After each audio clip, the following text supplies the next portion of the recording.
Who would like to recap last session? We know I would, but does anybody else want to give it a shot before I do?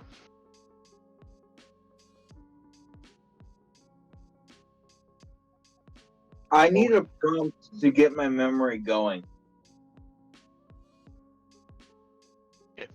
Nobody else is going to chime in then. He needs a prompt. Well, I have a famously bad memory. Okay, I need prompts to remember last things. session, moving along the river base, we woke up in the little cave that Felix had set up for everybody, and went to move forward. We decided to follow the river, or rather, everybody decided to follow me as I was following the river, because something, I don't know what,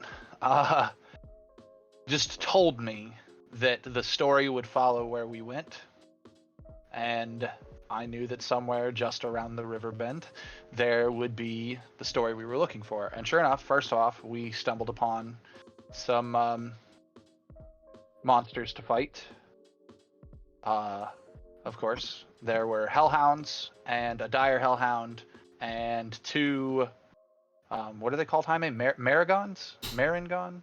Yes, Marigons. Maragon. Devils controlling them. And we fought them all.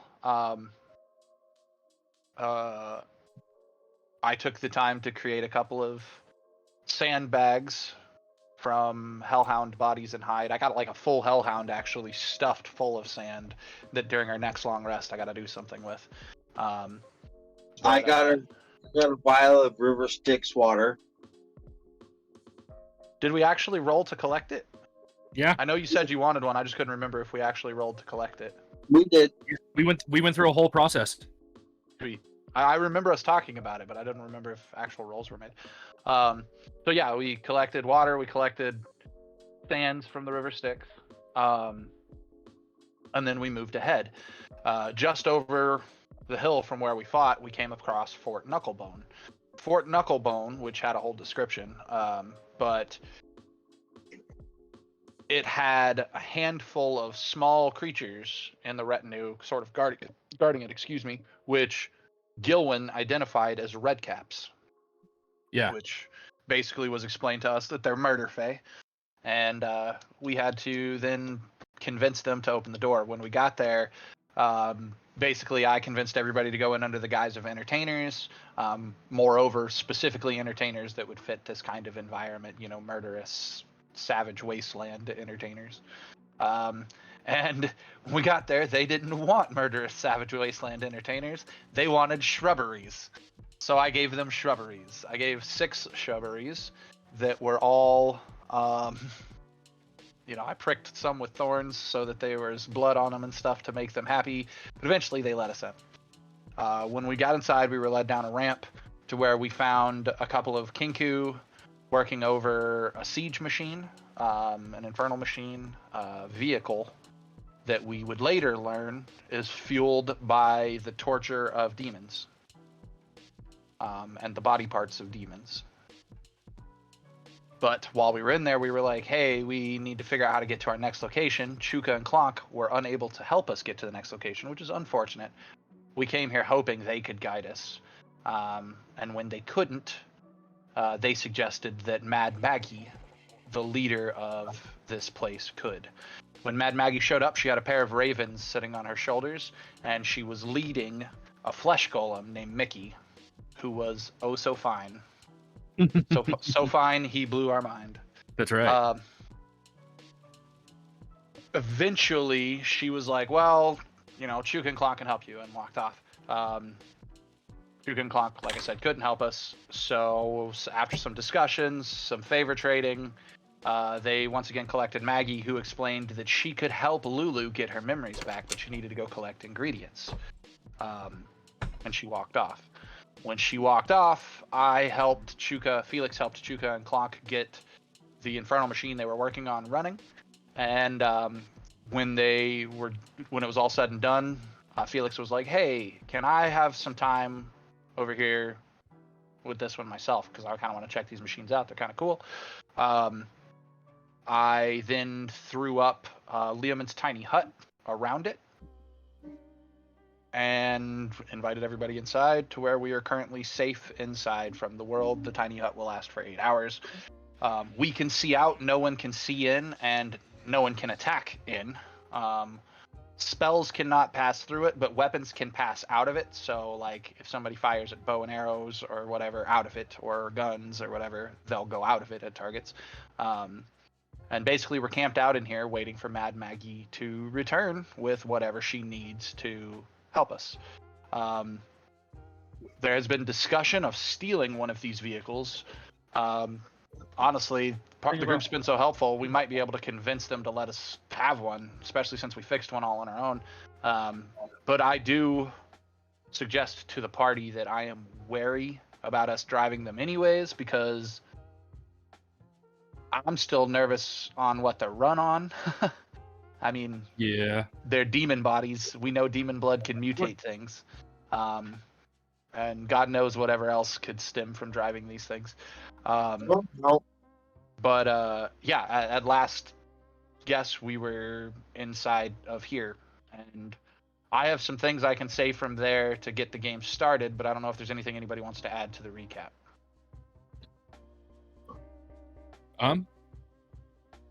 No, you covered it well. You usually do. Yeah. Anything you want to add, Druzzl? Nope. Cool. Then are you ready for us to begin our gameplay, GM? I believe so. Felix, you get point of inspiration. Woohoo! Forgot I had spent mine. So, cool. Alright. Which case, I turn to the party and say, well, Mad Maggie didn't say how long it was going to take her to get back, so we might as well use this moment to take respite. At the very least, potentially getting a short rest, because this thing will last for 8 hours and nobody can get into it anyways. And up to a long rest's equivalent, depending upon how long it takes her to get back with the stuff for her rituals. During this time, I would suggest to the group, we need to be careful of Mad Maggie. I don't know if she's telling us everything. I only know a little bit about Warlock Covens. After all, I took the time to form my own, as you each became blooded in the paths of magic and joined my particular coven. But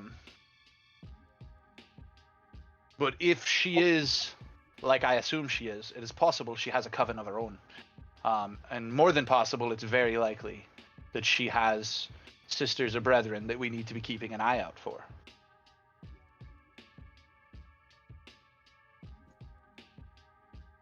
And Keith wasn't here for me when I said it earlier, but basically, Druzzl, I'm looking at you specifically when I say that, because Felix doesn't necessarily feel like Gilwyn is militant enough, because last time Felix knew, like, Gilwyn was wait and see. I'm only just now discovering that Gilwyn is a capable leader.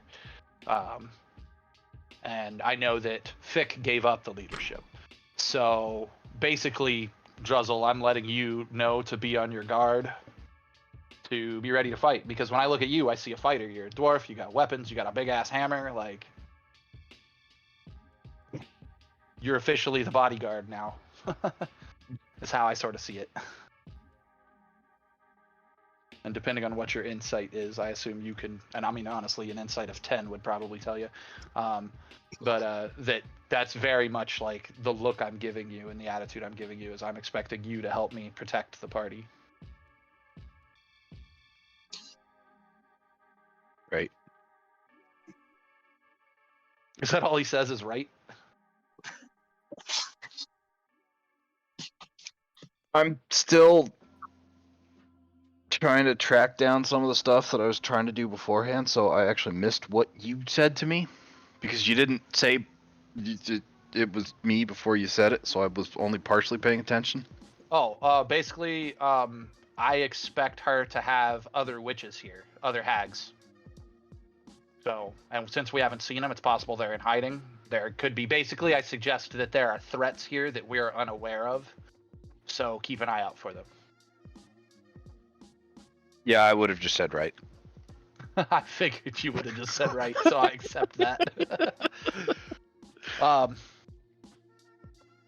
And then, yeah, I move away sort of from the group to the other side of the vehicle and summon my imp. So I don't know if they want to role play before I summon my imp and talk to my imp. What's everybody else doing? At this point,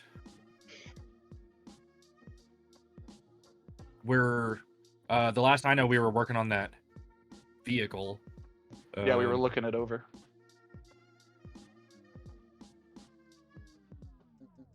I don't think that's going to be an area that Gilwin has any level of expertise in.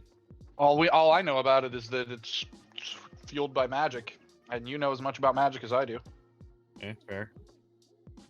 I mean, I'll give it a look over, but I don't know if it's gonna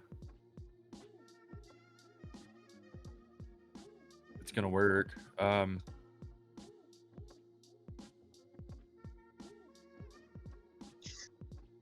you looking for anything in particular? Or are you just spending time looking it over? I'm spending time to learn. Familiarize yourself with it? Yeah. We have our driver. I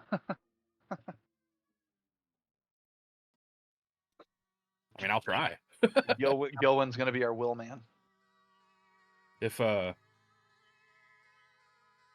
Dex is part of it, I mean, I'm probably top 3 Out of 4? Yeah. What's your dex score? 20. Oh, yeah, no. I think you and Fick, I think Fick also has a 20, don't you, Fick? Nope.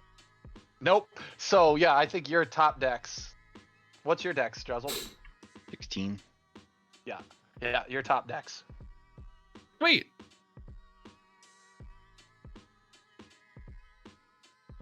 That's good to know.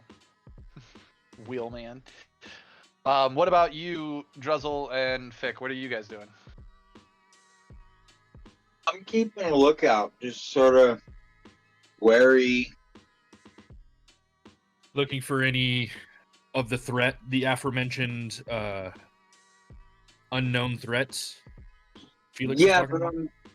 but I'm not going hardcore about it. I'm the guy leaning against the fence post, just watching everything.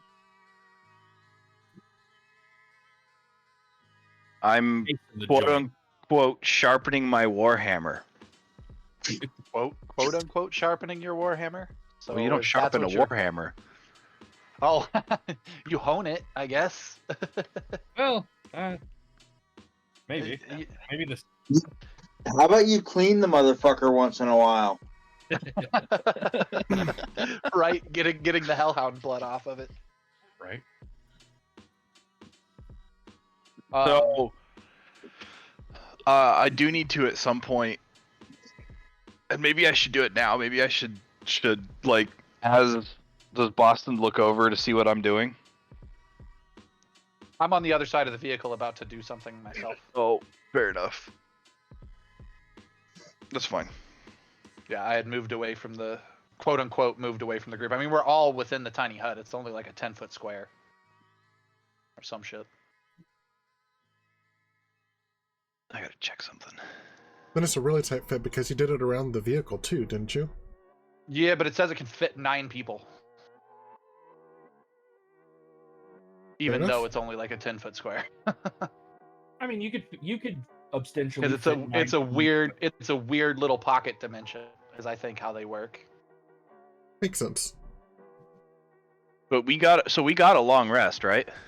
Well, no, so we don't know if we did yet. That's going to be a question I ask Jaime in just a minute after all the roleplay of this part is done. On how long it takes before Maggie gets back. So, At some point, I would put my warhammer like down, but not touching the ground. It's like 5 or 6 inches above it, but like you would put a warhammer down, and then I'm kind of walking near it. I just needed to stretch my legs. I kind of want Boston to see it just hovering there and be like, "What?" I respect that. And Boston would totally, when he comes back around the car, be like, "The fuck? That's cool." And he would run up and be like studying the magic on it. There's no doubt in my mind that that would happen. Okay, on the other side of the vehicle, Jaime, my familiar, when I'm sort of away from the group, they may or may not hear me. I'm talking quietly, but I'm not like actively trying to whisper or hide what I'm saying.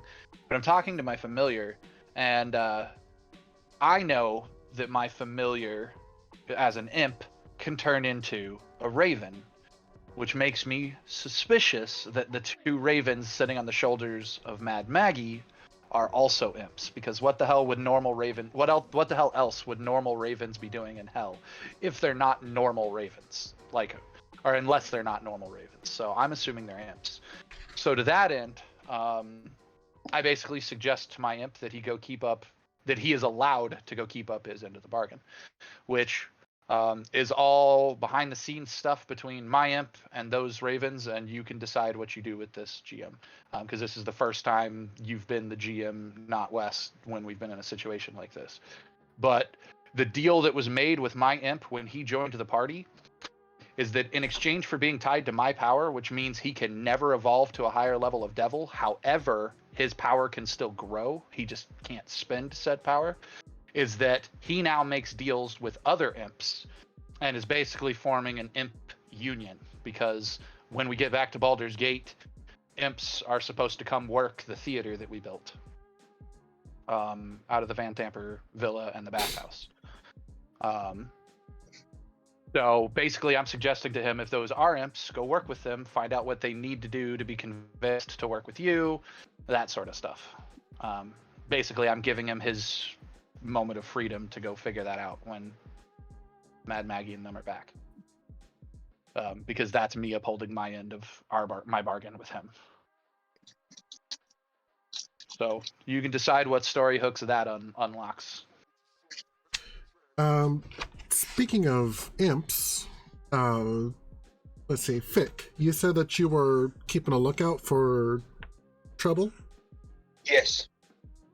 Okay, well, you don't spy any hags, but around the camp are several different creatures and things. You've got Chuka and Clonk, the two Kenku, Mickey, the flesh golem, he's just kind of limping around. There are two imps that are kind of off by themselves, and they look like they're talking to each other. And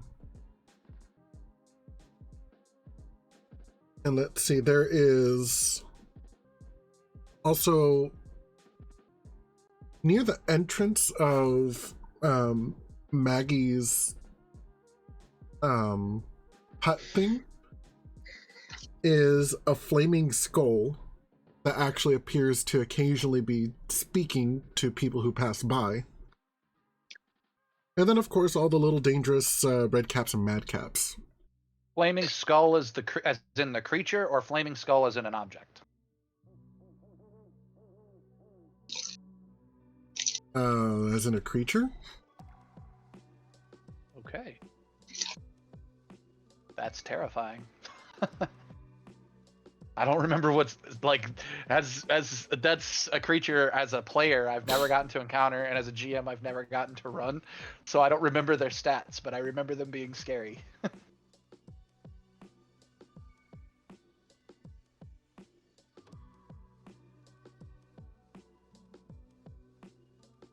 yeah, so I assume my familiar waddles off while Fick is doing his lookout. Yep. Okay. I come back around the car and I notice the hammer and I go, whoa, and I'm looking at it. Fick, you got all this information. Gilwin's looking over the car. Are you going to do anything with that information, or are you just going to chill with it until... I'm sharing it. Huh? I'm sharing it. I imagine this takes place over hours, and so I would. Jaime, is this over hours? 1 hour, we'll say. 1 hour. I would pass it along in conversation. I wouldn't make a big huss about it, but. Well, remember, they can't hear us anyways. Or see us.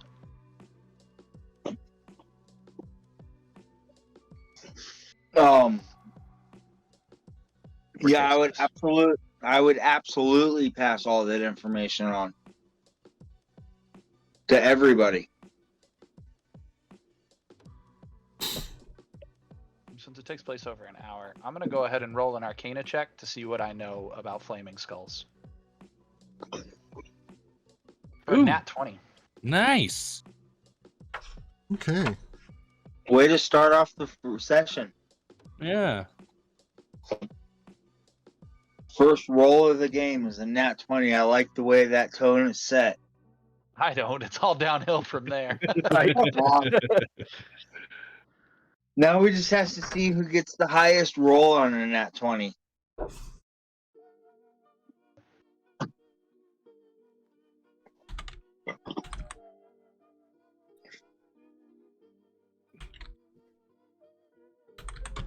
I mean, I got a 29 on a nat 20, so that's pretty good. That is really good.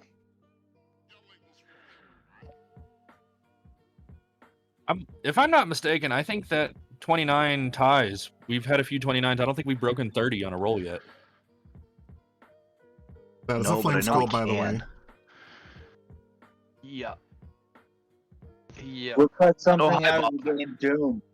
They're normally cackling monstrosities or some shit.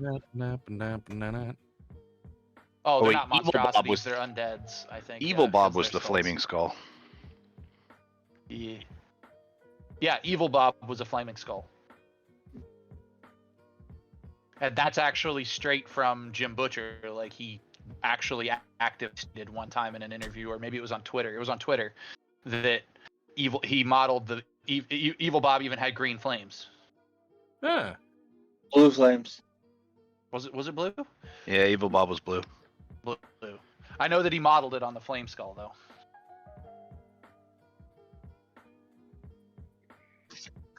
Well, I don't want to fight it. With my nat 20. Oh, there we go.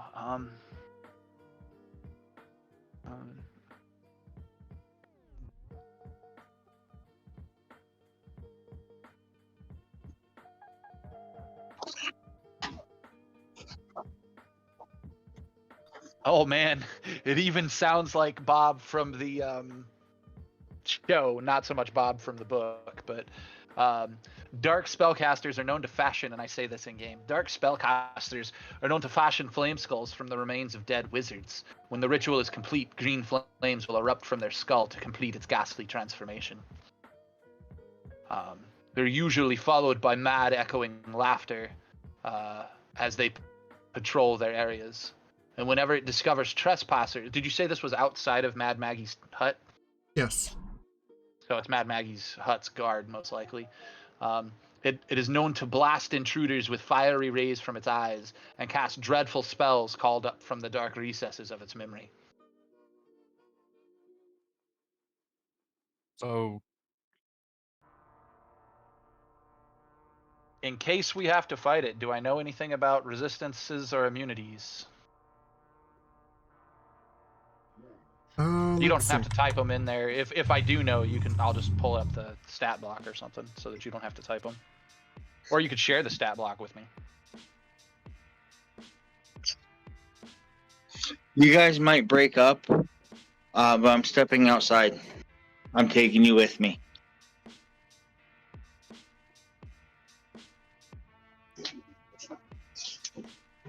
Okay. It resists lightning, necrotic, and piercing, and it is immune to cold and poison. Magic it is. Cold and poison. Wait, it's on fire and it's not immune to fire? That's good to know. It is immune to fire. It is immune to cold, fire, and poison. cold fire and poison. All I heard was cold and poison. Okay. Good to know. Oh. Should we have to fight it, remember this, lads. A flame skull's shattered fragments will reform unless they're splashed with holy water or subject to a dispel magic or remove curse. I've got dispel magic handy. I'm sure the cleric has some holy water. We all collected holy water from the temple in town, but I don't think any of us wrote down how many vials we got. I know I didn't. Yeah, I didn't either. I'll check my inventory. I don't think I did. But I do know that we went out of our way to say we collect some from the temple. I think we should, if it were up to me and I was GM, I would do, we have 1 D4 for the entire party. Well, it would be based on how many vials we could have collected. And vials before, when we did, I remember that part of it. Because we didn't write it down. We didn't write it down because we weren't told a number to write down. There's difference. Oh. It's not because we forgot. It's because we weren't told a number to write down. Yeah. Now, I don't disagree with you that it should, should be a smaller number, D4, D6, whatever. But that number should be based upon a successful either alchemy check or whatever to determine how much retrospectively we had grabbed. But Jaime could also just actively be like, you get this much. I don't actively. For all we know, we got 0 vials. Maybe all we got was a flask. And then the question becomes, is the flask enough when put on its body? Oh. Tingle. Well, I was like, I can always just make more, but I'm like, no, I don't actually have that spell. Yeah, I don't know if there is a spell to make holy water. You would think that's one of the things clerics can do, at least. It might be a thing Gert can do.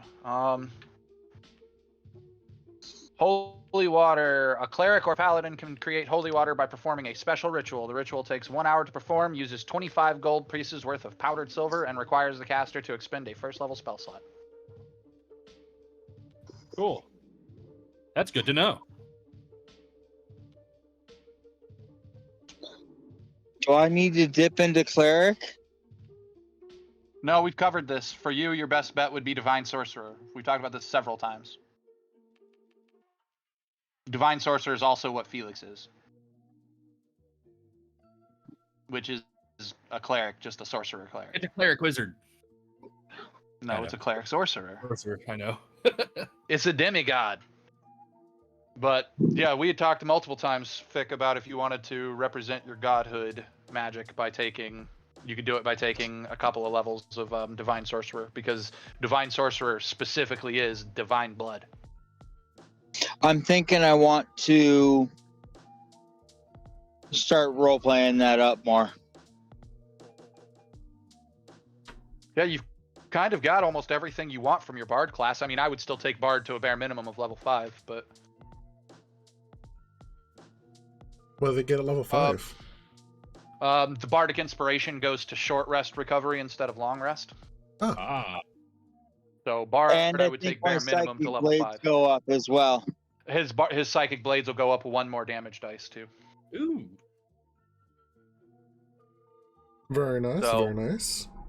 So a bare minimum of 5 Bard is recommended, and then obviously there's other suggestions for taking it all the way to 8, because 8 gets you a feat, that sort of stuff. So it all depends at this point on how far you want to go into each of your classes.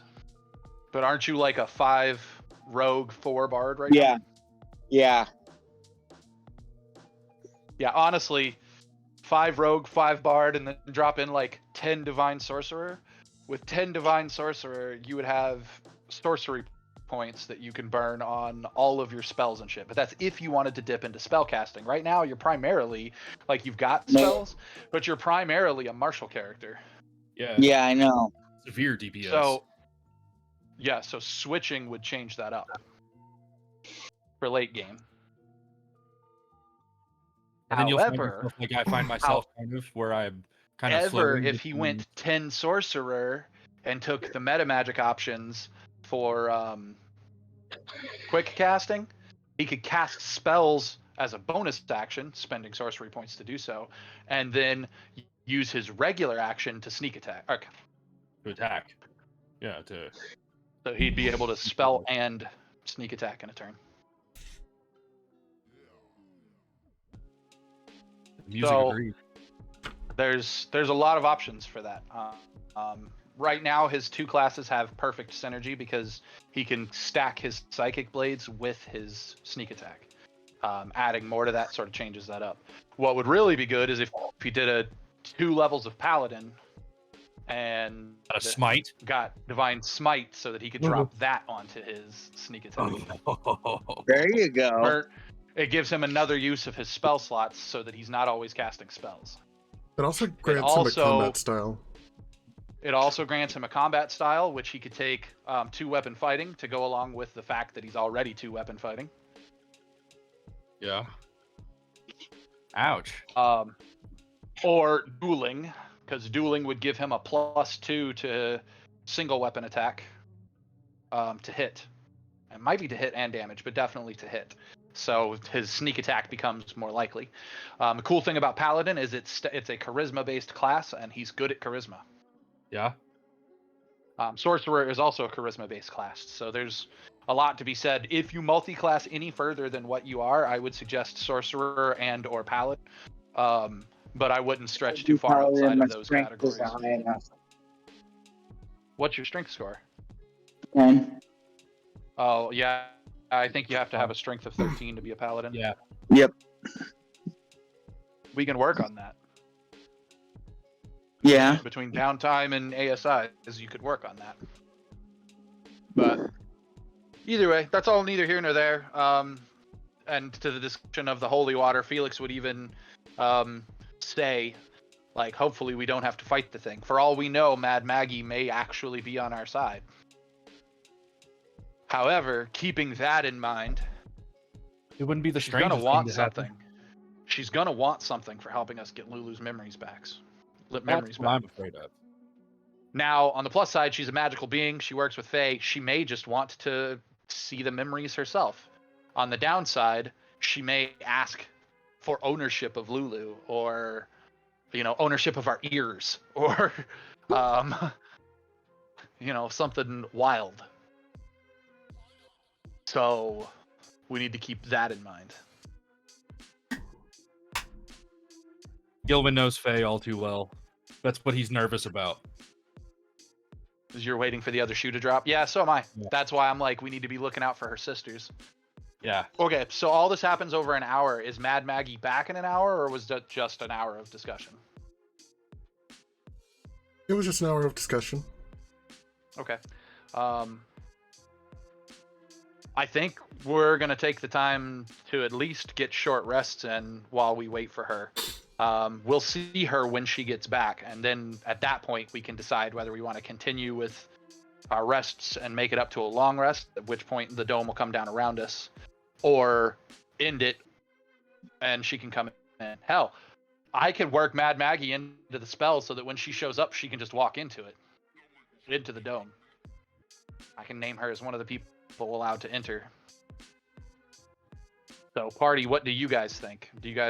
We're at the very least, I think, going to get short rests while we wait for her to arrive. That's that fine. only takes an hour. And in point of fact, it's going to take us 10 minutes to get a short rest. So, Neat. Okay. I said. I can cast the catnap spell, and catnap puts everybody to sleep for 10 minutes, and it acquires us a short rest.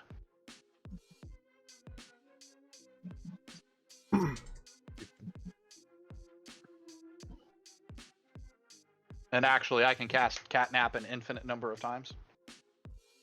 No, I can't. One more level of Warlock, and I can cast it an infinite number of times.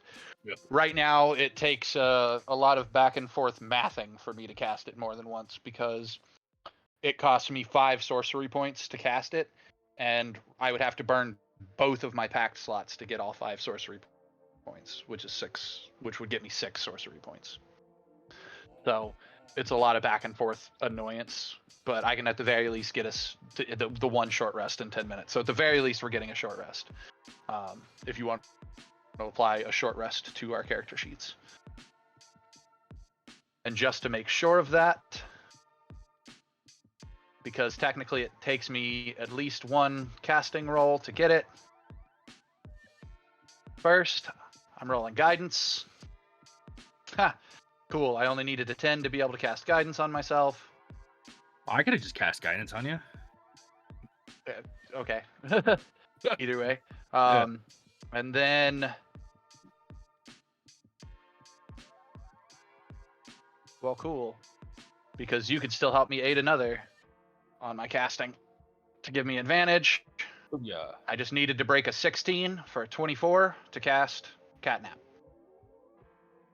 So, boom, we get our 10-minute short rest either way. Yeah,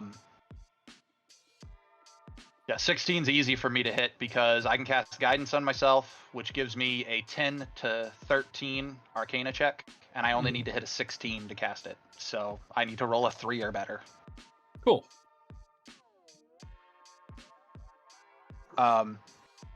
So yes, guys, short rest. Do you guys want to drop it when she gets back? Do we want to aim for a long rest? Or should we ask Jaime how long it takes for her to get back first? I vote ask the storyteller. Storyteller, how long does it take for her to get back? Qualifying question. Is no one interested in interacting with anyone else in the camp? At the moment, I think we're just waiting to complete the ritual. We were going to try to hang out with other people in the camp after the fact. Unless my familiar comes back and lets us know that there's other things going on in the camp that we want to talk to. Because my familiar, even though Boston didn't notice the other 2 imps that were hanging out, my familiar certainly would have gone and talked to them about partnering. So does my familiar bring back any information to us? Well, Fick noticed the imps and told everyone. Yeah, but my character still wouldn't have done anything with that knowledge because if I leave the dome collapses. So I can't leave the dome for 8 hours unless I want to recast it, which I mean I can, but Okay. Well, the ink comes back. Says that they talked to Pins and Needles. Pins and Needles. Is that the 2 over there? I say, pointing to the ones that Fick pointed out. Yes. And they are not interested in leaving. Mad Maggie treats them very kindly here. Kindly. Well, I mean, it's fair that they're not interested in leaving, but are they interested in tapping into the power that joining your union would provide? No. They can't imagine working for anyone else but Mad Maggie. Huh. Wait, she treats them well? My character would ask incredulously, as in, she's kind to them? Yes. That's what I they look say. at Lulu for Lulu's reaction.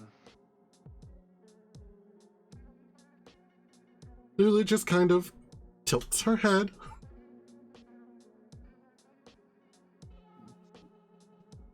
Hags are... Whoops. Hags are back. Hags are not necessarily evil. Like, hags are witches, that's all. But they're witches that have tapped so far into their magic that their magic has mutated them.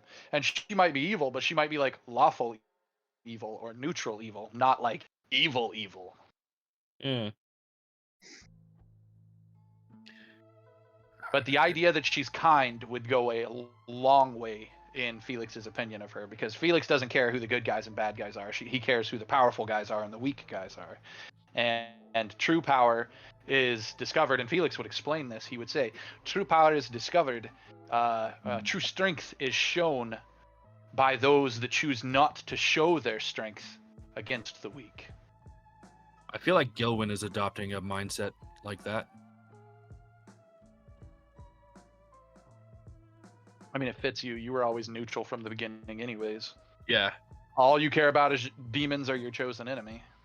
That's the only thing that you seem to have an active motivation about, is that demons are your enemy. And Pretty then much. everything else stems from that. And even that line has gotten blurry. Yeah, because we met a good demon in the rock. Yeah. And several good devils. You don't have a problem with the Yugoloths and Mesoloths and whatnot, the neutral critters. Right. And we've met devils that have, ulterior motives, but not necessarily the worst intentions at mind. Yeah, So- every devil we've encountered has had some sort of honor code. I mean, hell, Yeah. we fought that Narzagon on the bridge, and it, from its perspective, could have wiped us out, and it chose to walk away and leave us. Yeah. Yeah, so even that line has been blurred for Gilwin. So I would say to my familiar, so are pins and needles, are those the same ravens that sit upon Mad Maggie's shoulders then? Oh, no. Apparently. Oh, so there's potentially multiple imps when Mad Maggie gets back. Good to know. Okay, we figured out that pins and needles want to stay around. I guess out of game question, did interacting between familiar and pins and needles garner any story hooks? Yes, they actually were thinking of asking your group for some help with something. Oh.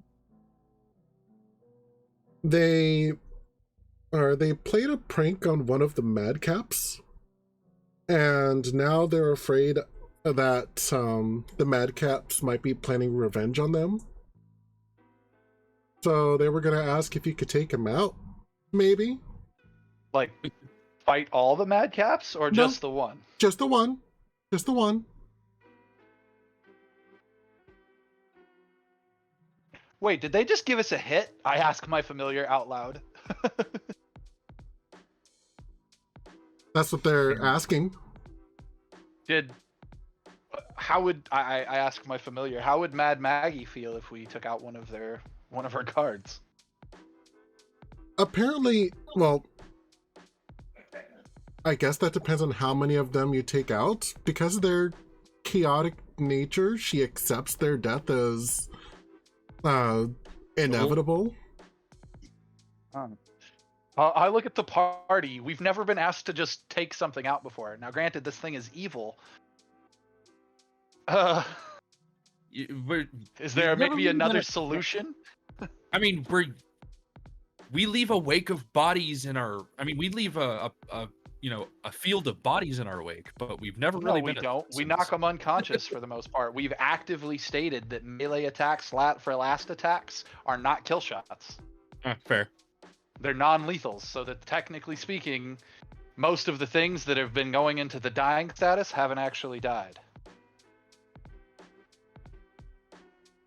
The default for our party is not murdering things. Except We've been a little bit different about that since being in hell, but Well, yeah. I guess I'm just reflecting back as we've gone through hell, we've left a field of bodies in our wake. Well, I suppose we could just convince, or if you can convince Wazik to not tell, Mad Maggie. They just don't want Mad Maggie upset with them because they were told not to provoke the how Redcaps. recent did they say how recent this prank was? Because we can just make it look like we played the prank.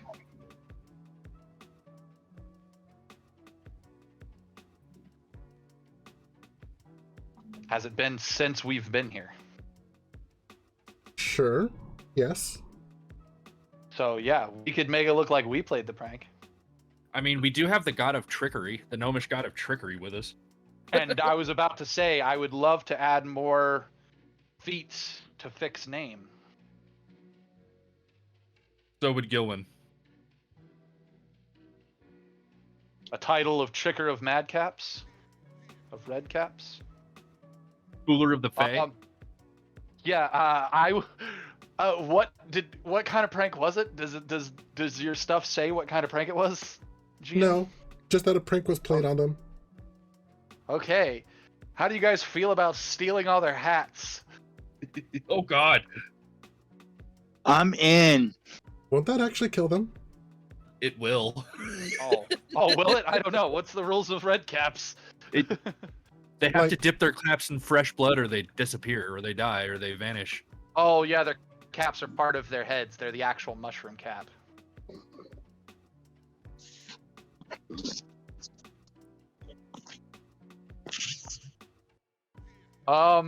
There's. It's just the one. It's just the one, though.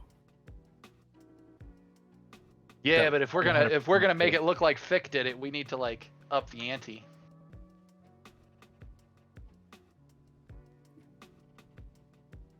Can we I have change the color a of their solution. hats without fucking I them have up? a solution. I have a solution. Okay. We use my mold earth to create the ground to be soft beneath them so they sink into it. Okay? We have you ready with Druidcraft because their hats were originally their mushroom caps, which means I'm sure Druidcraft can have some sort of effect on the plantness of their hats. And then we have Fick take the credit for turning them into shrubberies. More shrubberies.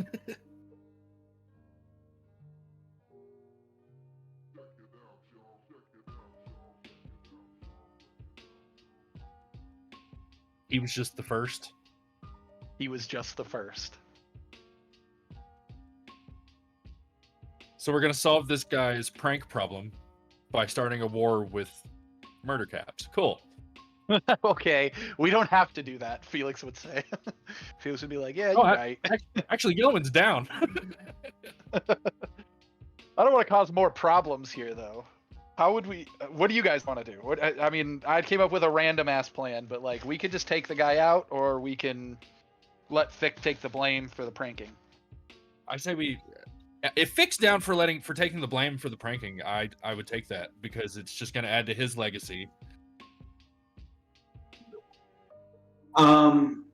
I think we should play an even bigger prank.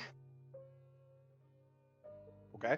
So like Carl's idea. Yeah.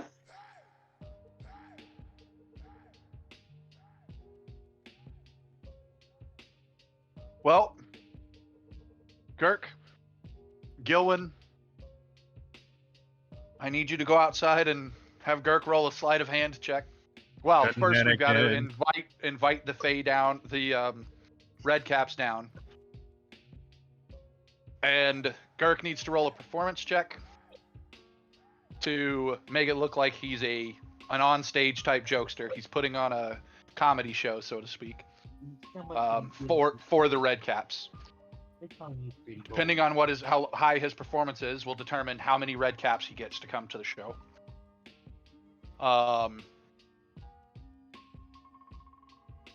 Then he'll have to roll sleight of hand to pretend that the spell work is coming from him.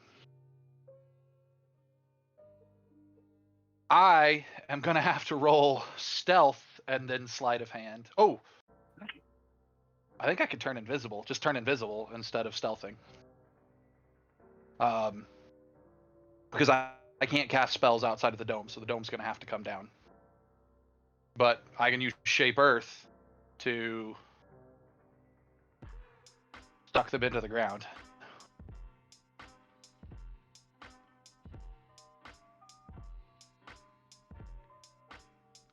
So I think we've set up a what do they call them? A skill challenge, Jaime, where we're required to have multiple successes to succeed at our prank and make them believe that we're the pranksters that have been bothering the camp.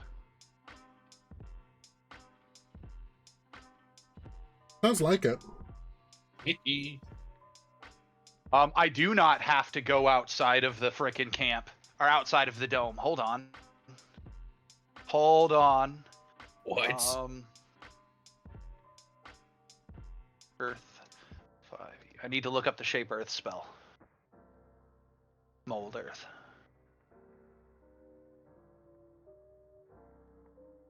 Oh, it's a range. It's not touch. Never mind. I was about to say I could cast it through my familiar. But I can't.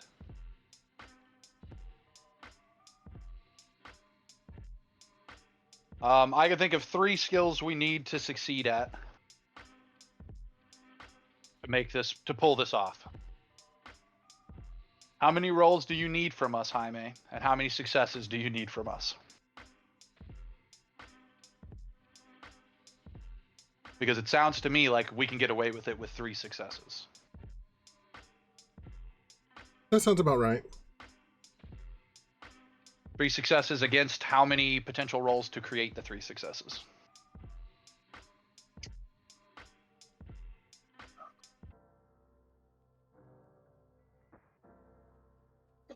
Without getting caught, or just go for it with our 3 success, or with 3 potential attempts and see if that's enough. Just go for it with a 3. Okay. Cool. Fick, go outside of the tent. Gilwin, guide him. Does anybody else in the party have guidance? I do. You do? Okay. Mm-hmm. Your guidance is going to guide my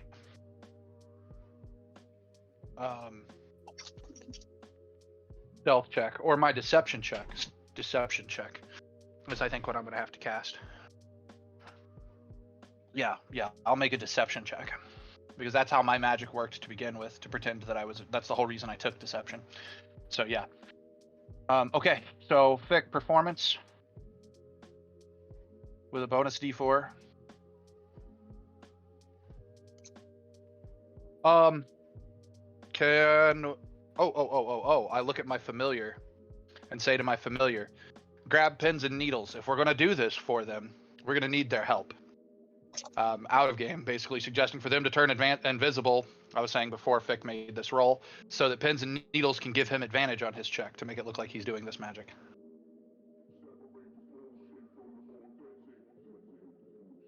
Okay. So, advantage is going to go to the sleight of hand check. You can add a d4 to either this or your sleight of hand check, Fick. I'm gonna do D4 here.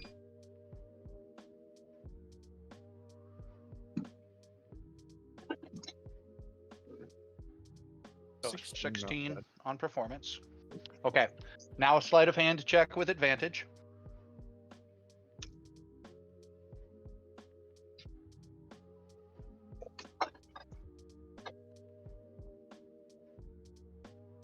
Thank God for advantage. You got rid of a 2.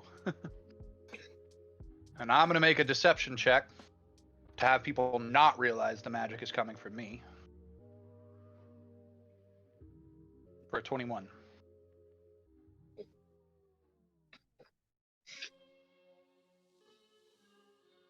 Oh, plus a d4 of guidance. So Nice. a 24. So we got 24 on the sleight of hand and 24 on the guidance, or on the deception. I think at the very least, the magic looks like it's coming from Fick. This is the equivalent of, we just pulled the chair out from beneath all of the people at your comedy show at the exact same time. Rubbery.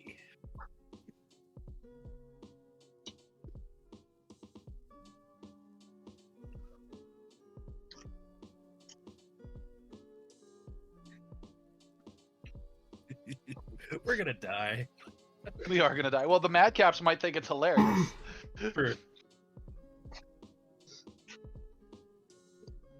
Gilwin, do Yes. you want to roll a deception check to also cast the shrubbery magic? Or should I roll it? Technically, I've already made my roll. I have a 0 on deception. Okay.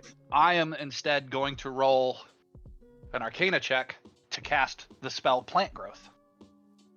Or, well, yeah.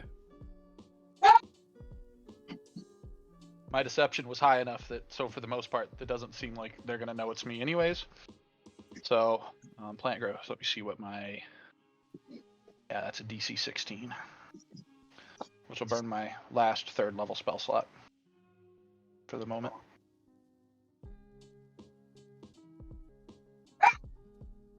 Lee. Spend my inspiration.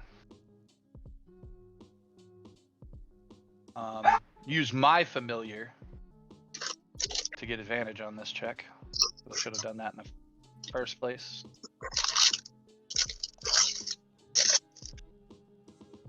For a nat 20 to cast the spell Plant Growth to grow shrubberies out of their little hats.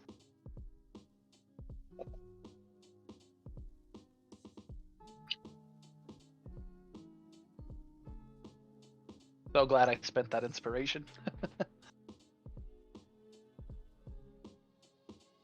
Hi, May. How are the chaotic redcaps reacting to suddenly having shrubberies on their heads? Rubbery. Congratulations, you've angered an entire camp of redcaps and madcaps. Aha! I knew it! For the record, there are 60 redcaps and 30 madcaps. To be fair, how many of them did he collect? Because we did state that his performance check would determine how many of them he got to come to his show. 10. So we've only upset 10 of them. But we gave them the shrubberies they had asked for, so somebody's got to think that's funny.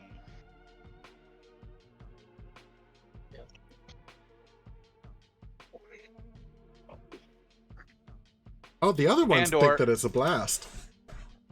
Okay. At this point, I whisper to the group, well, I think we got them off of pins and needles. Aha!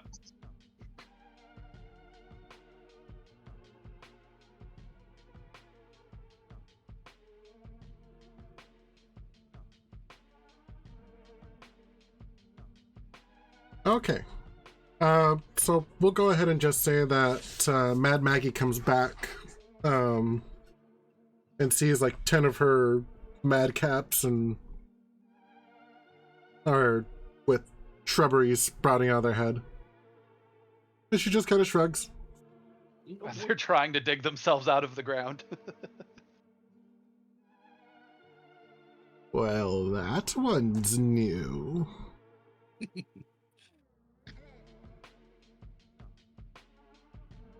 Well, we did say we came here as entertainers.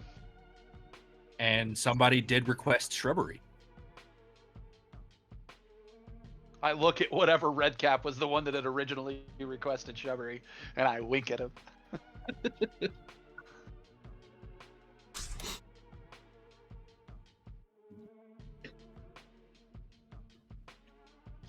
Vic, you're supposed to be taking credit for this, but you're awful silent over there. Sorry, I'm in my mind. I'm rolling on the ground laughing.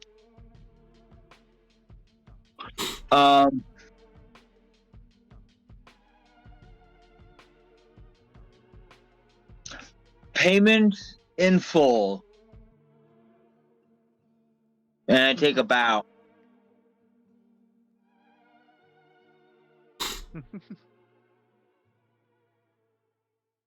She rolls her Right. eyes and motions for you to follow her. We do. I don't want to be out here when the red caps get themselves out of the ground.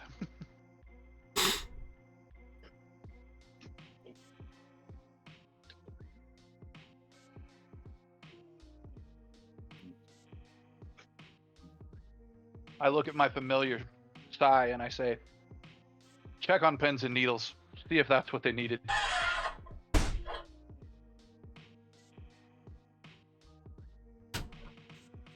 I'm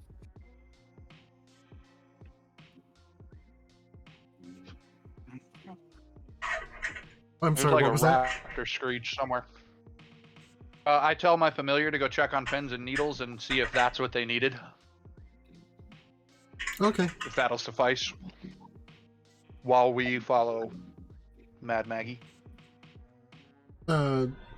your imp heads off to go talk with them.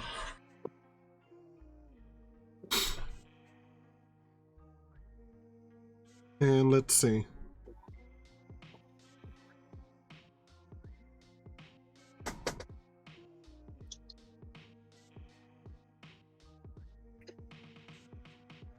So once you're in her hut, Mad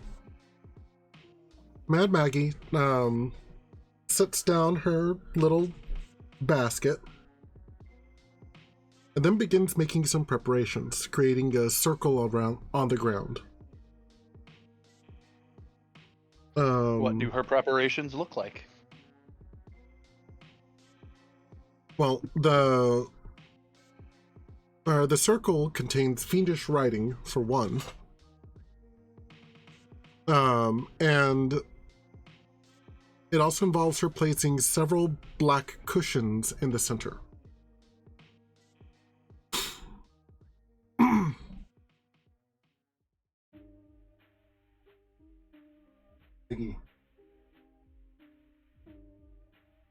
Let's see.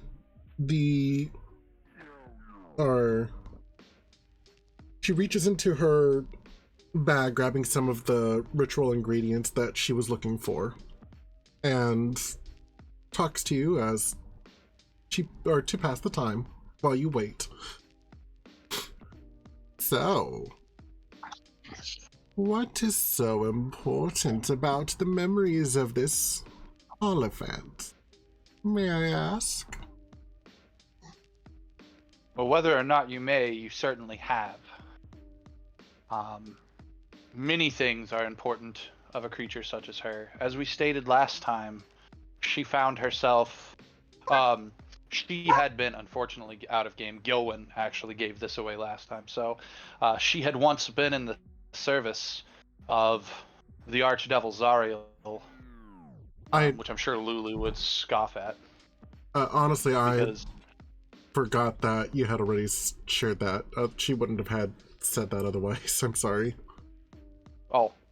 Well, we're already role-playing it. So, the archdevil Zariel, which I'm sure Lulu would scoff at because she didn't ever serve an archdevil. She served an angel, Zariel. To which... I would say my kin and I are here to save a people. Now, whether those people are the denizens of a city, the denizens of this realm, or the denizens of all realms, I'm not sure. We have even decided which. Suffice it to say, we are here to save a people, and we believe her memories will help us. I see. If I may ask, why is it that you are so keen to help us? I look at Fick, knowing full well he had tried to collect a favor that somebody in the town gave us access to here.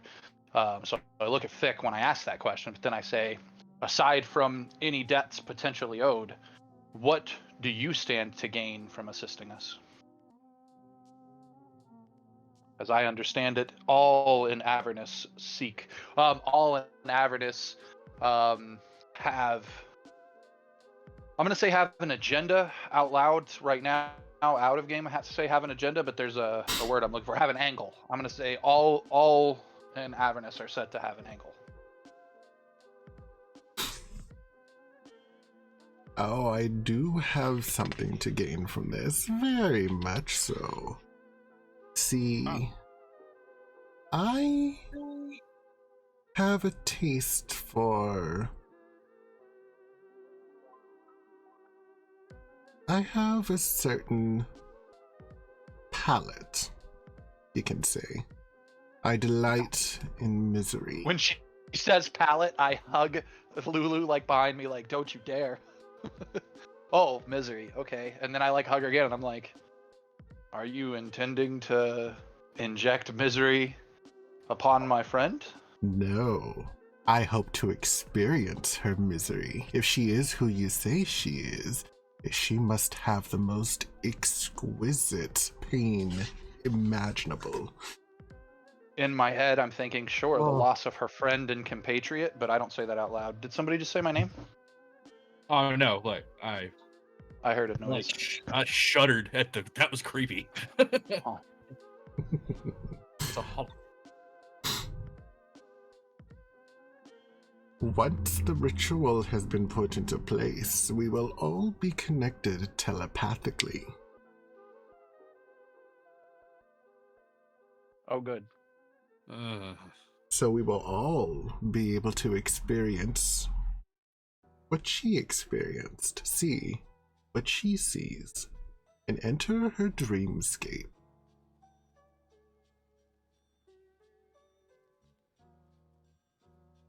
I am enamored with this entire concept. I think it's brilliant.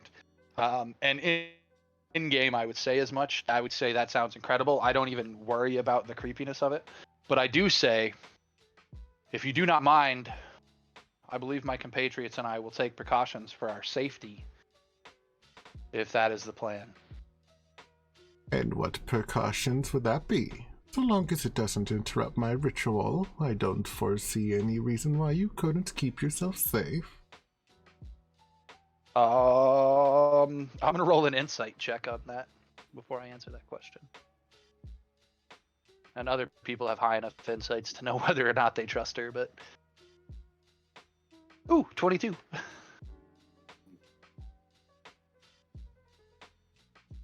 Is she on the level with what she just said?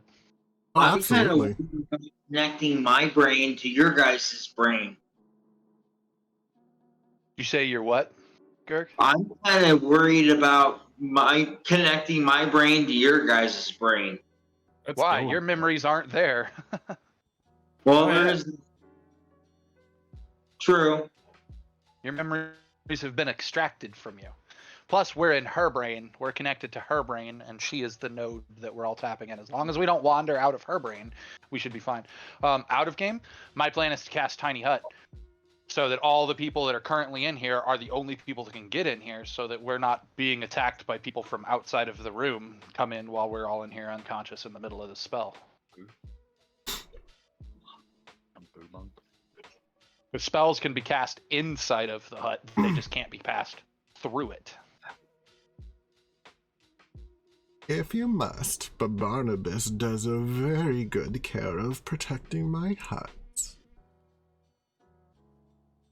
Is Barnabas your flaming green friend? Yes.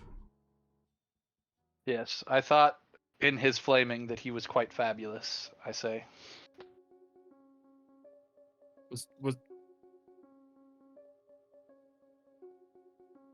Was what, Gilwin? I lost my train of thought mid sentence. Like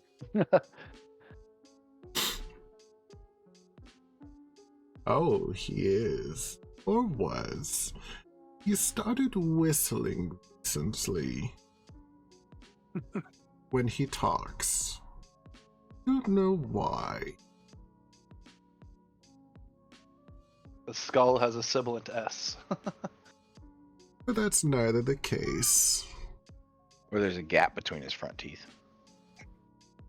Yeah, it's usually how a sibilant S comes about, is a gap in the teeth. Sibilant S's come out as a whistle when people say their S's. As a final part of she puts additional cushions for everyone inside the circle. Around the edge, and instructs Lulu to sit in the middle where she has a pile of cushions.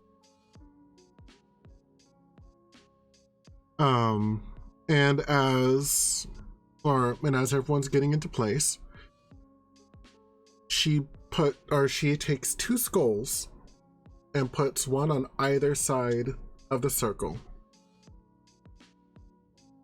I'm sure my sisters won't mind if I pick their brains about this problem.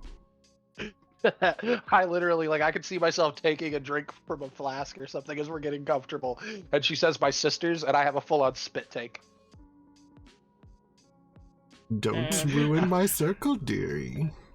I look at Druzzl and go, told you so. He just shakes his head at you. We all believe you. Now we know where the sisters are. Wow. Okay.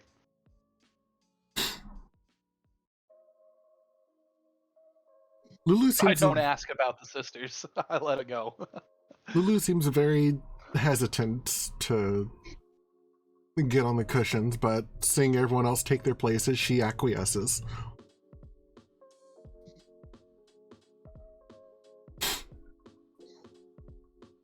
Now, a final warning. Should anyone leave the circle, should anyone leave the circle, the ritual will be interrupted, and I'll have to start over. I don't like starting over, so please don't leave the circle. You got it. That also makes me nervous and makes me all the more glad that I put the shield bubble up around us. He gets a harumph from Druzzl with his arms crossed over his chest. Yeah, you've already interrupted one ritual, okay? Hey, I don't know if I should have it come into play in this episode or not. Don't let the ritual play out, because otherwise it's gonna have to start over. But consider it for roleplay purposes. Consider it, because if you enact it, you have grounds to ask Jaime for an inspiration. His character's flaw is if there's a plan, he'll forget it. Or if he doesn't forget it, he intentionally screws it up. Interesting. Yeah, I keep forgetting about it, so I'm trying to remember a little bit more. And Remember, we remember. Remember, we remember. right. Okay, so we all sit down. Do we need to take hands or anything? Nothing so extravagant. Just close your eyes and keep them closed.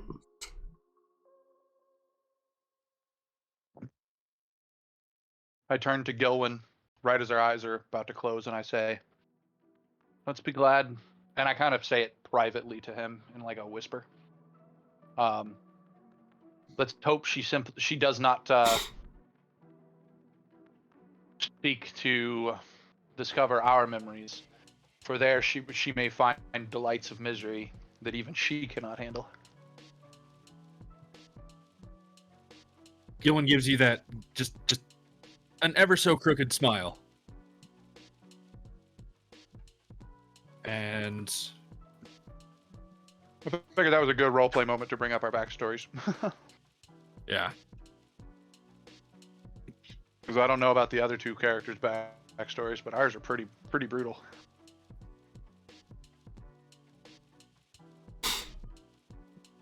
Okay. So this dreamscape has a couple of rules.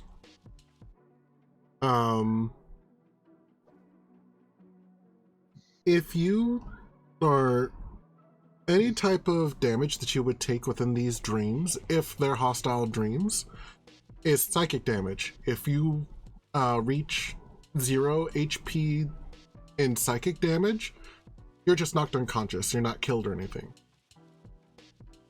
But you will be removed from the dream. How much did you say? If we hit 0 hit points. Oh, okay. Any damage we take will be considered psychic damage, drops us to 0 hit points, knocks us unconscious. Gotcha. Removes us from the dream.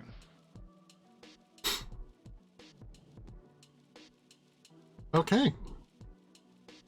And when everyone's eyes close, everyone senses a brilliant flash of light and then darkness. A tingling sensation sweeps over your bodies as vibrant rainbows appear within your minds, and you see Lulu's first dream unfold.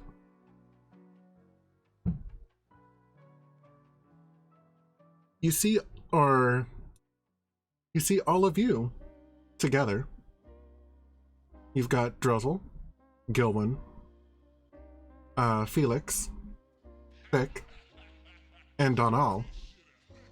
but Mad Maggie is not there. I would actually look around and be like, Maggie? Don't worry, I'm here. Oh. Yeah, because that's not creepy or nothing. And I can hear that. Mm.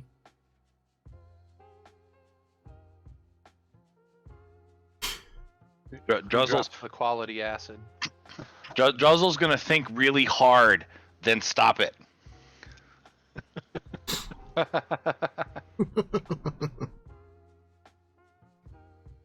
Giggled at that. She laughs. As the rich radiant light of 100 dancing rainbows slowly dissolves, warm sunlight fills the area. Within that space, Lulu flies lazily in a lush meadow at the shoulder of a beautiful blindfolded angel. As the pair strolls through the tall green grass, the voice of the hag fills your mind.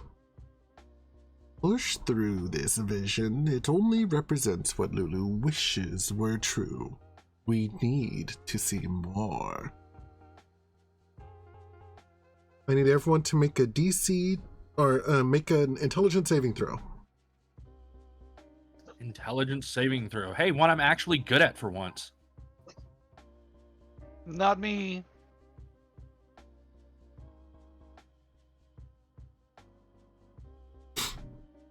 Bad. I was worried that was gonna be worse.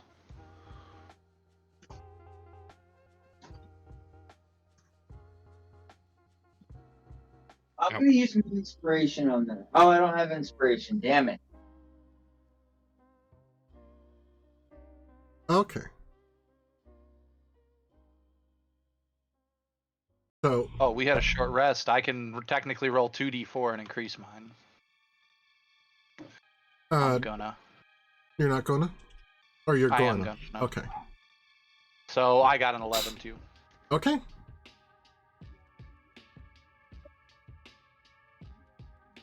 In my favor of the gods. So everyone succeeds. And the sunny meadow fades to black as the dream sequence progresses.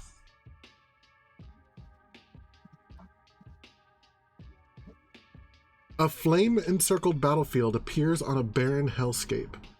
At the center of the circle, Lulu and the angel lie unconscious and prone, horribly injured. You see yourselves standing in defense of Lulu and the angel, facing outward as 6 small, spine-covered devils creep closer in the distance. A formation of battered and retreating human warriors disappears through a portal. The devils. You must defeat those devils. Roll for initiative. Yes, sir. Can I just do it? No. I got to 12. I look over at the retreating humans and at the crumpled body of the angel and the and Lulu and say, sort of soliloquied out that this must be the moment that the Hell Knights retreated.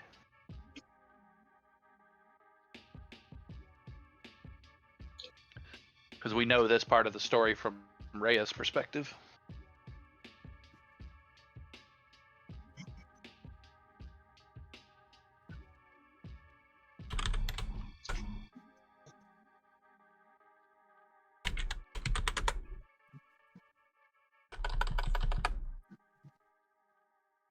Oh.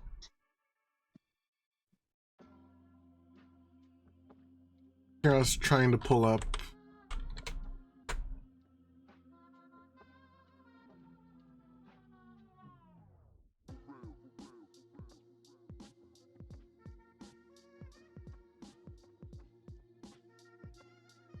I was trying to pull up a battle map, but I was in the wrong menu.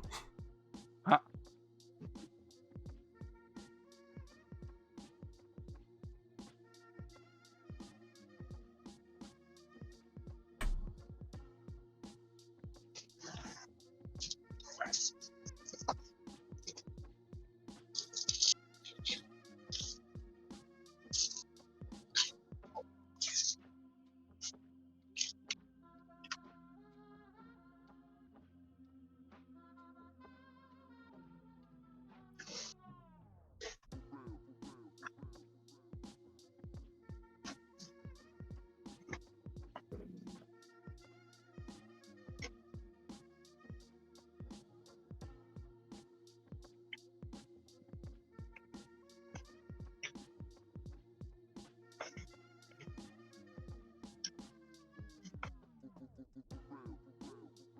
Almost ready.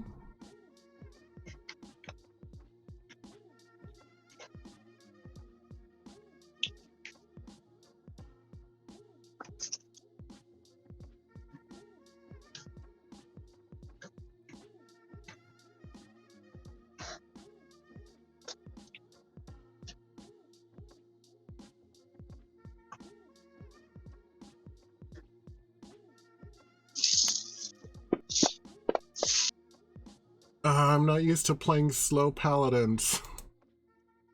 Uh-oh. Bill, you got the third highest hit points at the table.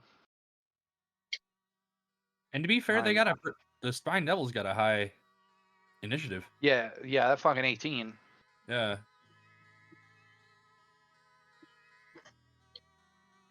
Okay. So battle begins with Fick. I need a map. Oh, I forgot to share it. I was about to say, do we have a map of this, or is this all in our heads?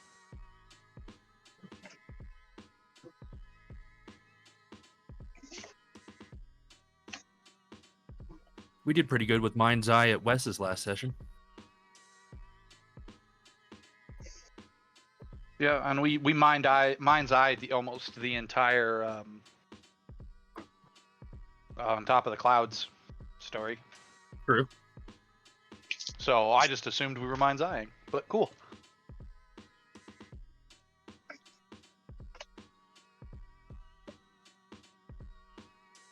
So there you go, Fick. You got a map.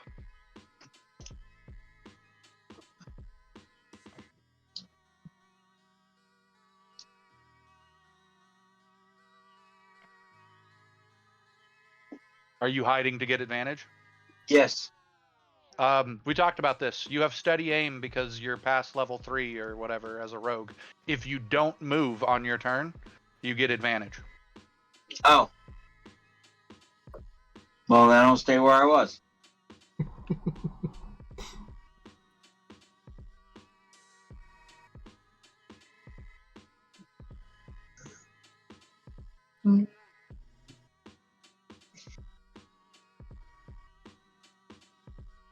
Who you going after? Evaluating that as we speak.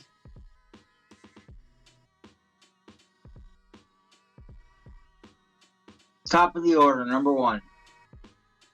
Very well. That's the far right.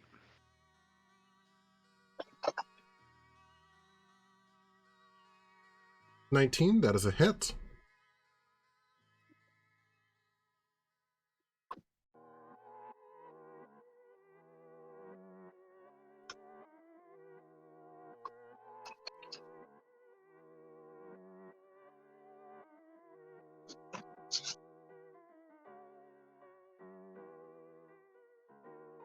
I'm done. Okay. It looks like it, yeah, that came out to 9 damage. Cool. Okay. Lulu is unconscious and cannot participate.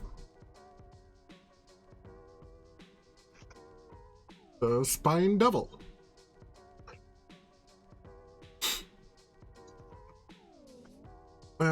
Let's see.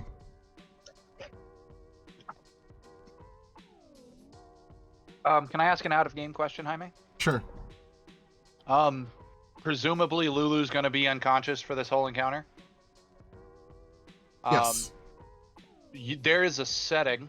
You can make her invisible on the combat tracker, and in the options menu, there is a setting in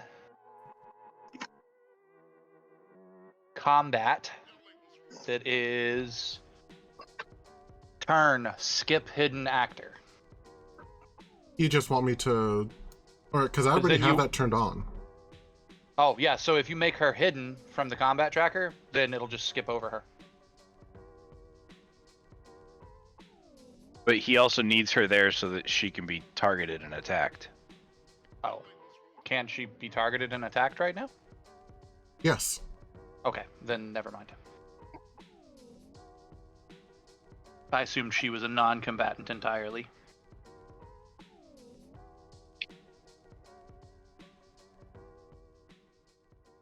Okay. Spine Devil charges forward. And let's see, has a multi-attack. Is going to attack Gilwyn with 2 bites. Excellent. Oh, sorry, 1 with a bite and 1 with its fork. It has a pitchfork. No. Of course it does. First attack, 12. Second attack, Ouchie. 21. That one definitely hits. For 2 damage. Ow, little shit.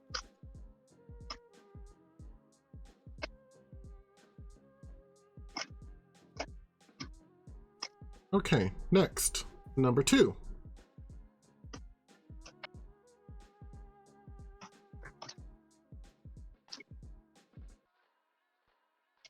Number 2 advances here.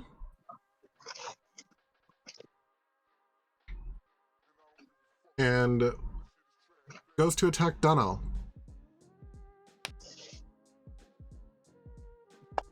Druzzl has his spear out, by the way. 9 is a miss. 18 is a hit.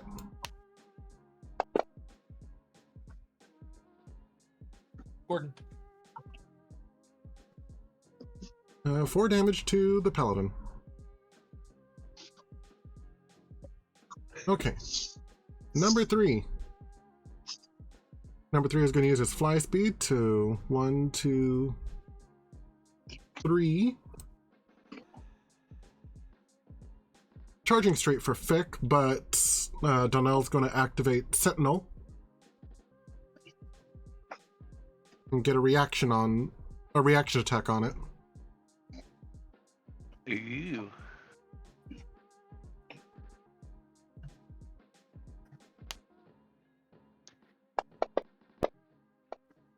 And misses. Wah. That's 1, 2, 3, 4, 5, and tries to attack Fick.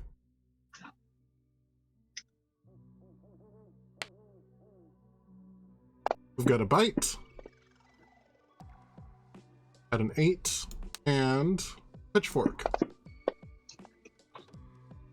at a 10.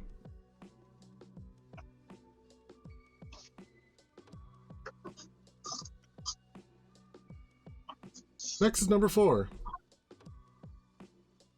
Once again using fly speed. 1, 2, 3, 4, 5. Bite on Gilwyn.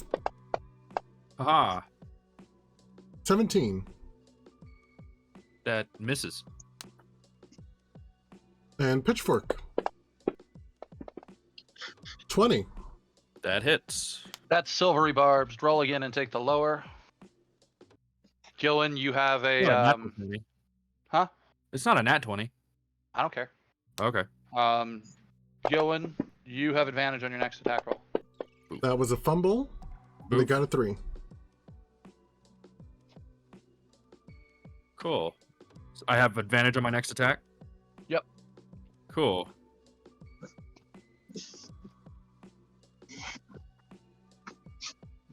Okay. So, Spine Devil 5 is actually going to go ahead and launch 2 tail spines at Druzzl.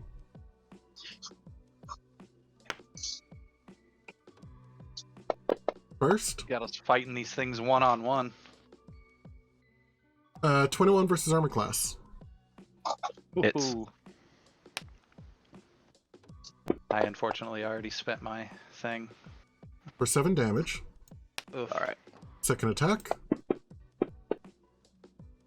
12 versus armor class. Misses. Okay. Wait, Druzzl, you can deflect arrows, can't you? not high enough monk level to do that. I think that's monk 4. Hold please. What am I holding? What? I can. So I'm gonna use my reaction on that first one to deflect or catch the missile. So it's a D10 plus 6. And if you reduce it to 0, you catch it. That's not a 10. 14 was reduced to 0. I'm gonna catch it and throw it back at him. Then you can spend a key point to throw it back at him. Yep. That's funny. Taking So no then damage. I make a ranged attack as with a monk weapon,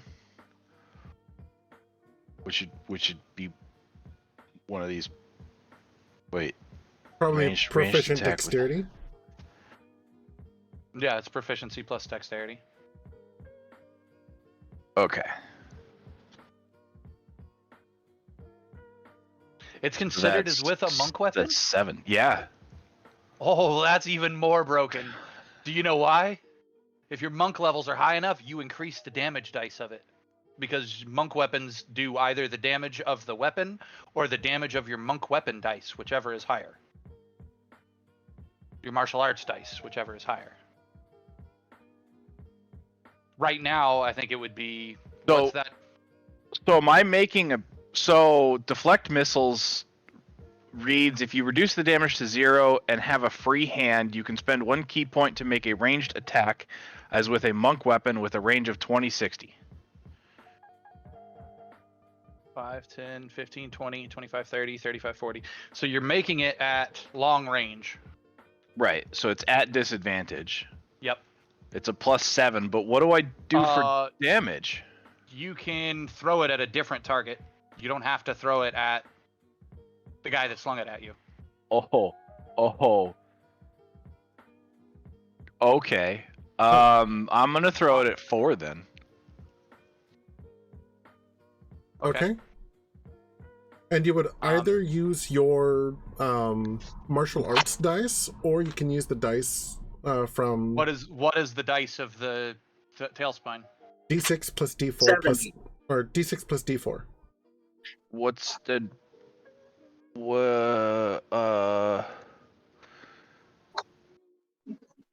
And currently your monk dice is how many levels of monk are you? It's a D4. That's a D4, yeah. So, yeah, I would do it at the normal damage of the spine. Yep.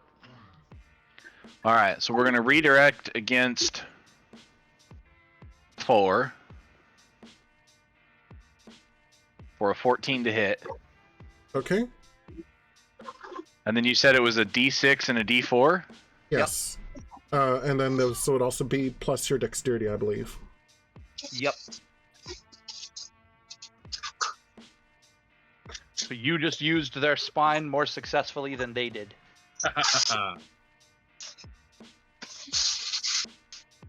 See if this adds that modifier in. It did! 9 damage. Because monks are great. Right? Okay. Thank you for reminding me of deflect missiles. Yeah, because it doesn't cost a key point to use deflect missiles. No, It I just cost my only costs reaction. it to throw it. Yeah, it's just a reaction. All right. And number Nice. 6 throws 2 tail spines at Felix. Yeah, I thought he might. Even at a 20 armor class. 15. That's a miss. That's why they call it a missile. Aha. 23. Oh, okay. It shouldn't have said anything. I could literally see. That's why they call it a missile, lad. That one wasn't a missile. Okay.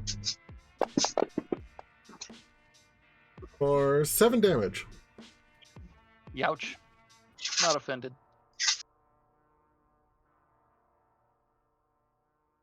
All right, Gilman. Yes, sir. Your turn. I'm going to take immediate advantage of that silvery barbs. But first, let me...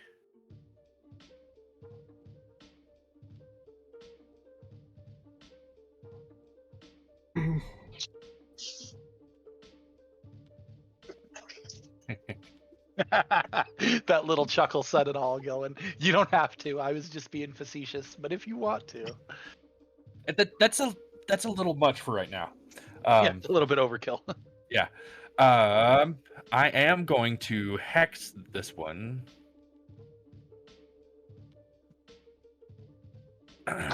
Which one did the most damage to me? None of them. I'm gonna hex the one that did damage to me. So Spine Devil 1.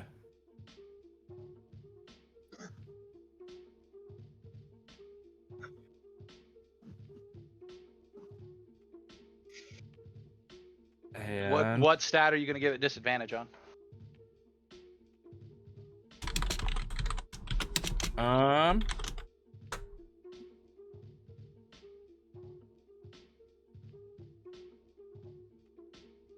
I hate to metagame. Is there a good one I should use? Because I don't really. It's all based on what you're. Yeah. Yeah, it's all flavor.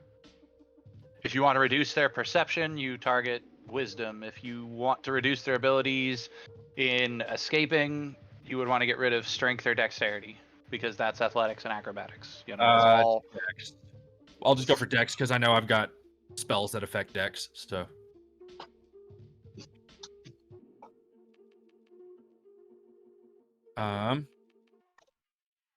And then I'm also going to attack that one.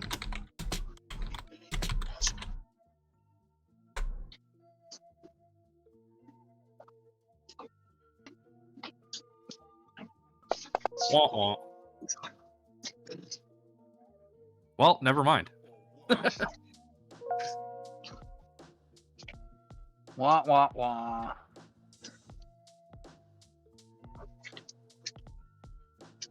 Unfortunate. It was. That's all I can do. Wait, really. that wasn't at advantage. Oh, that wasn't at advantage. I forgot. Haha. Try again. Oops. Let that go.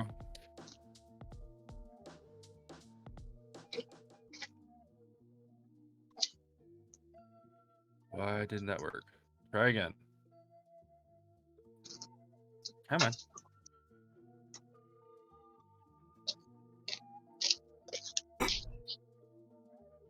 I mean, that works. Aha. And then what is it?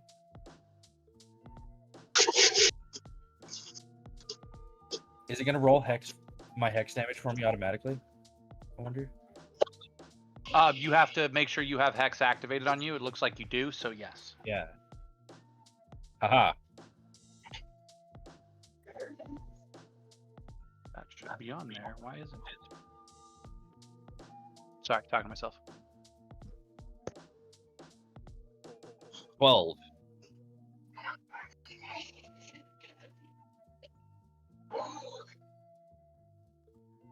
Okay. Felix.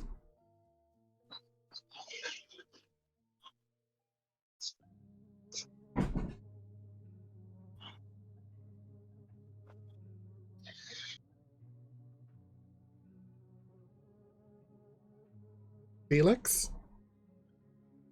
I am targeting Spine Devil 1. When I was talking to myself, I clicked my mic up so that it was off, and then I started talking again with my mic still off. Oh. Spine Devil How 1 dare you? is taking magic missile darts. I'm going to roll... wait a minute. I'm going to roll one dart at a time. Oh, I should have dropped it on him, but I didn't. So let's drop it on him.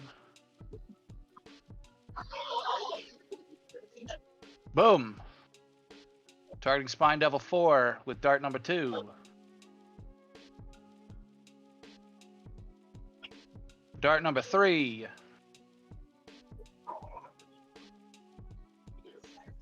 Dart number 4.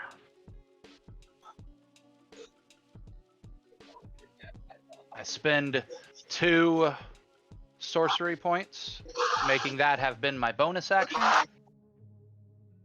So that as my main action, I roll to Eldritch Blast.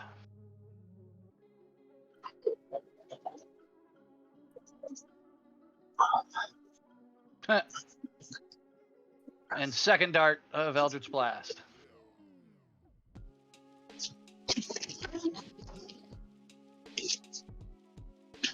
Because fuck those 2 guys in particular.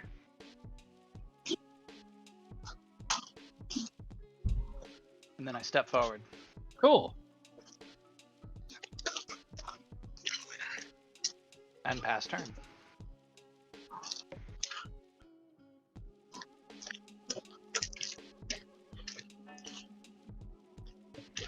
I'll see you tomorrow.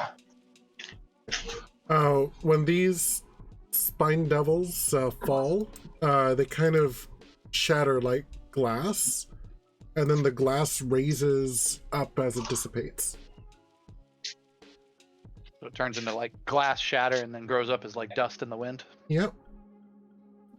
Neat. I feel like we're playing Final Fantasy now.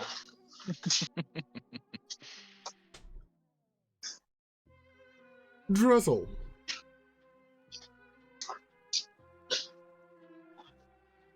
Okay. I'm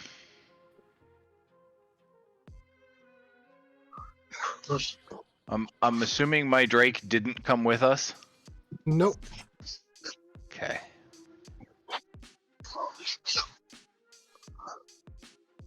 All right. Well then, as a bonus action, I am. Oh, that shouldn't have been a whisper. Sorry.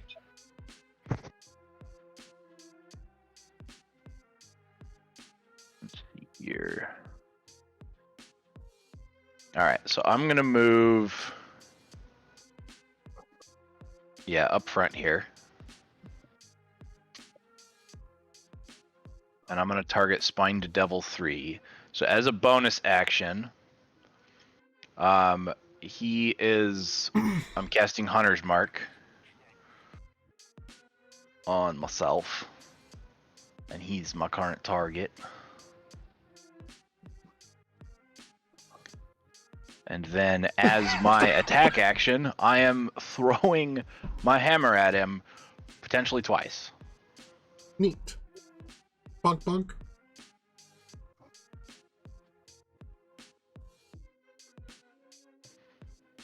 Sorry, I was reading.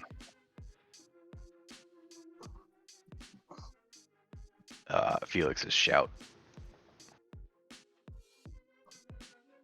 Yeah, I shouted in Infernal. That's why I didn't say it out loud. I wanted For a to use 15 the to hit. Infernal chat. That is a hit. Awesome.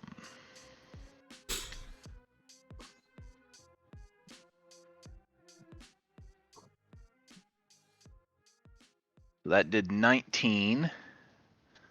Oof. Yeah, that looks like that hurt. You know what? I'm going to, after the fact, trigger favored foe. And that's an extra D4. So an extra 2.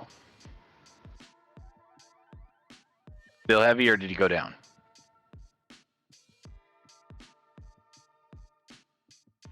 Still heavy. Favored foe is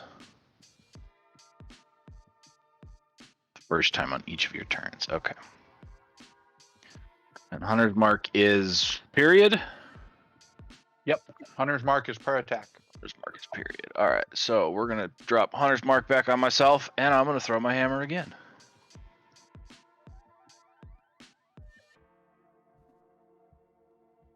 For a 13 to hit.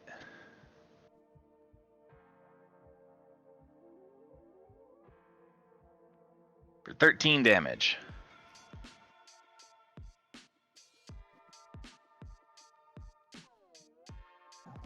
Okay.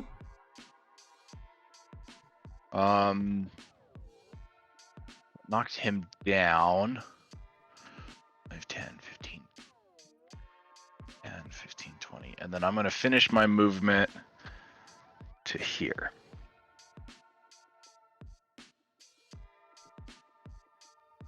And that'll end my turn.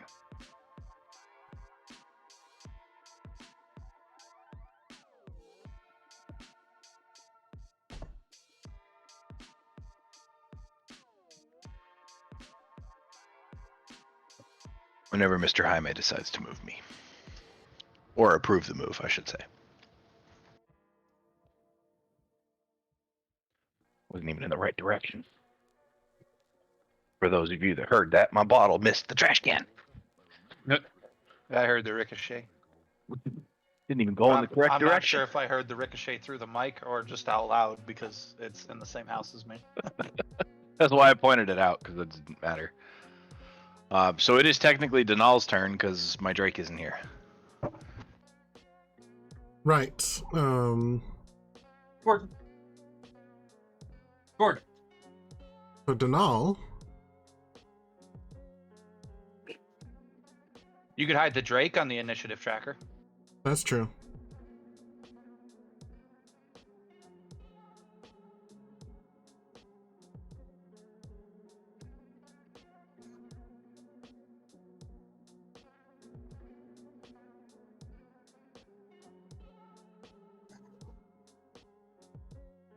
So Donal is going to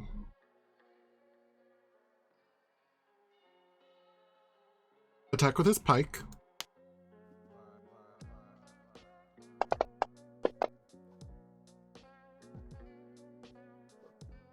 Yeah. For 6 damage. Use his bonus action to smack it with the haft of his pike.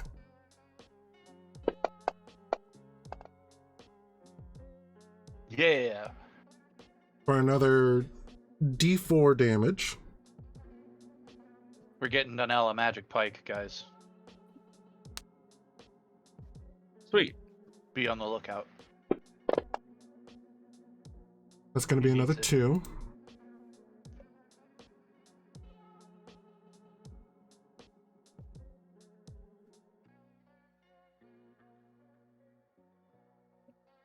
Or another 1, I guess, since it's not magical, sadly. Like I said, we're gonna correct that.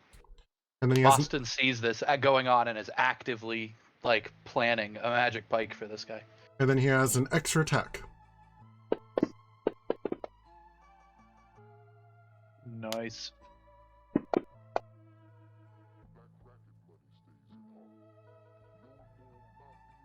Without the +2, because I think that extra attack still doesn't add the strength, or does it? Extra attack does. Yeah, Okay. as long as it's not 2-weapon attack. The second attack of a 2-weapon attack doesn't add the stat.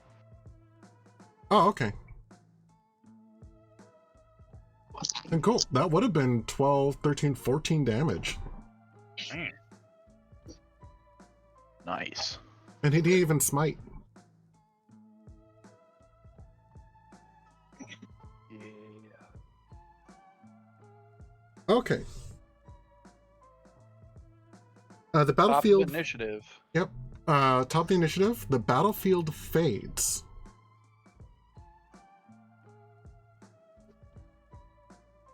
And let's see. A landscape filled with thick black smoke and smells of death and decay expands to encompass everything. The small devils that survived the previous dream kneel before you and offer to serve you if you spare their lives.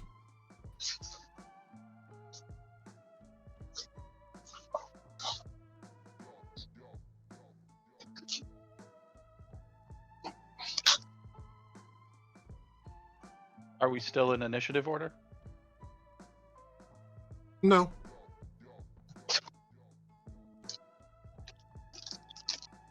I look at the party and I say on a normal day I'd offer to spare them, but here we need to unlock the memories. Do you guys think we should do what should be done or what we think was done? I'm actually going to ask Gilwyn that. Since he's technically party leader. So what should be done is we kill them. What I think was done is that Zariel took them in as servants. I think we should do what was done.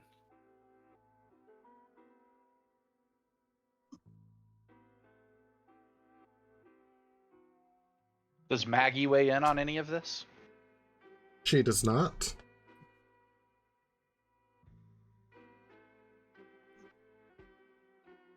But you can tell that she is entertained by the turn of events. Well, Gilly, it's your call. You speak to him.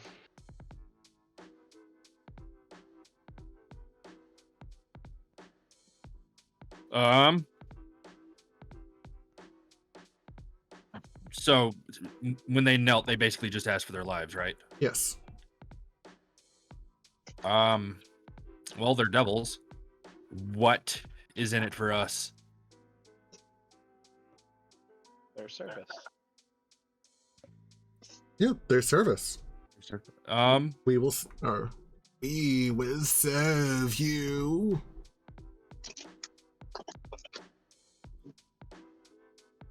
How can they best serve us?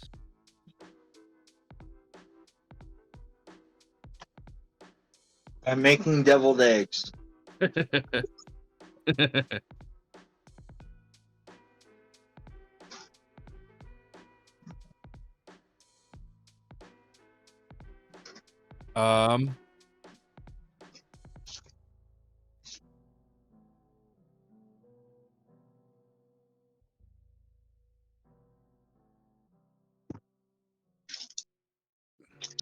Help me out here. I don't know what to do with them. You can either agree to let them into your service or say no and kill them. You don't actually have to tell them what to do right now. Oh, fair. Rise, you'll serve us. And no. At least one of them is dying. So Gilly says serve us and Druzzl attacks. No, I think it's more as he says serve us, a Warhammer comes flying out of nowhere and smashes one of them in the face.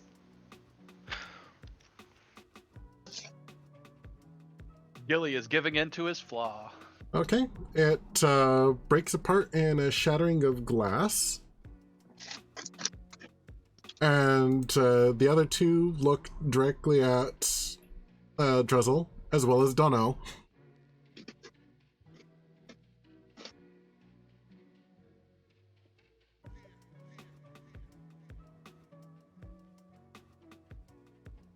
Donnell seems very confused. Like, I thought we were keeping him alive? Two of them will be easier to manage anyway. Nobody looks at Druzzl and is like, what? Boston is seriously just sitting there because he's conflicted. Boston agrees with smashing them, but Donnell Gilly's was looking in at charge. Donnell was looking at Druzzl like, what? See, I don't disagree with smashing them, but I feel like we have to continue the dream as it happened rather than as we think it should happen. We don't know how it actually happened. Come on now. Fair. So for everyone giving Druzzl that like, why did you do that look? He's gonna go, sorry, rapid scene change.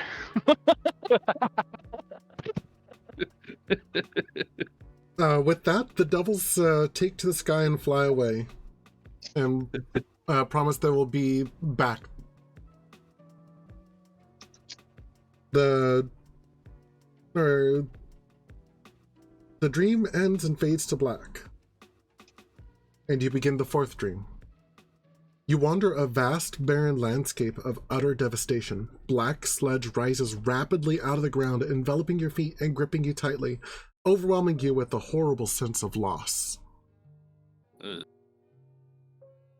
Don't let the sludge consume you. You must push through her defenses. She must look.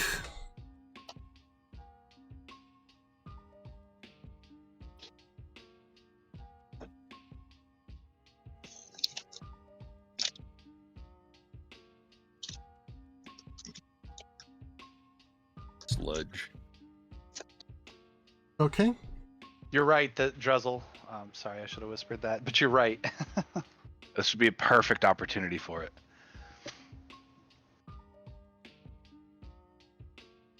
Sorry, we're having background conversations over here. That pertains to the game, we promise. They're Oh, I scheming. know.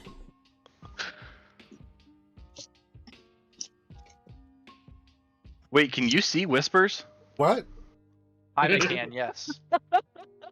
I told him that there was a setting so that make it so that he can see all whispers now. Oh, I'm his response was, what? Jaime, you get an inspiration point. Right? Speaking of, I actually intended to give Druzzl a inspiration point. Well, thank you.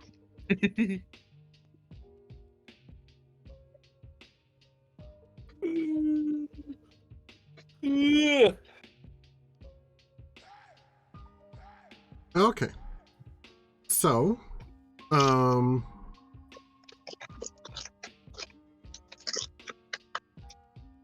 right now, everyone is restrained from the black sludge.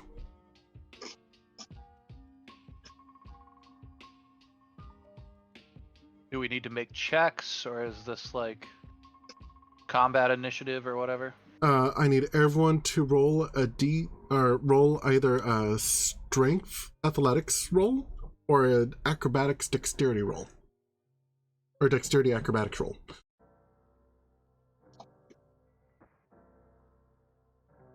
It's ironic. I have the same modifier, but I'm proficient in one and not the other. Is there anything we can do to gain advantage on this check? Well, Gilwin actually has advantage, at the very least, because, Spine, or one of the two Spine Devils swooped down to the sky to help. Anyone else may claim the second, advantage, I'm yelling for it. as long as it's not Druzzl.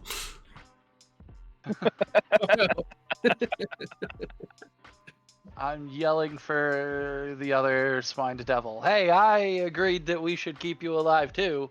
I'm the one that passed leadership over to him. I stick my hands up in the air. Okay. And it tries to help. You have advantage. 21. Excellent. Yikes.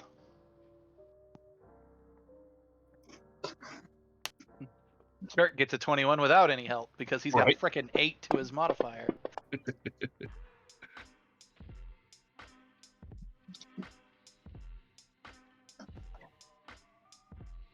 Imagine what I could have done with advantage. Yeah, but you didn't need it. That was the thing. Yeah, I know. That's why I didn't say anything. Okay, so everyone gets free of the sludge, except for Druzzl. Wait a minute. I could make Druzzl fly with a spell slot, I think. Would that give him help at escaping? I will give him, or I will grant that advantage. I want to see. I think I have to. No, actually, I can't. That's a 3rd level spell, Okay. and I've spent my 3rd level spell slots before we entered the dream. Well, Oh no. it does say in here that for the rest of the dream, freed characters can do nothing except use the help action on each of its turns to assist another character still trapped in the sludge. Oh, so we can give him advantage on his next check. Yes. Yeah. Okay. So yeah. Do I make another check? Yep.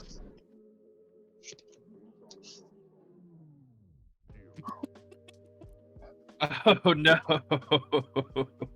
Okay. Bro, spend your inspiration. I didn't want to yet. Spend the inspiration. That just gives me another straight roll, right? Yes. Yeah. 19. Otherwise, you're gonna start taking damage. I'm Yeah. pretty sure the sludge is trying to absorb us. There's got to be some downside. Okay. You managed to frantically pull yourself out of the sludge. Just for the record, you would have taken this much psychic damage. Nice. Owie. Oh wow! Ow! Ow! Ow! That hurt my brain. Damn. There you go, Bob.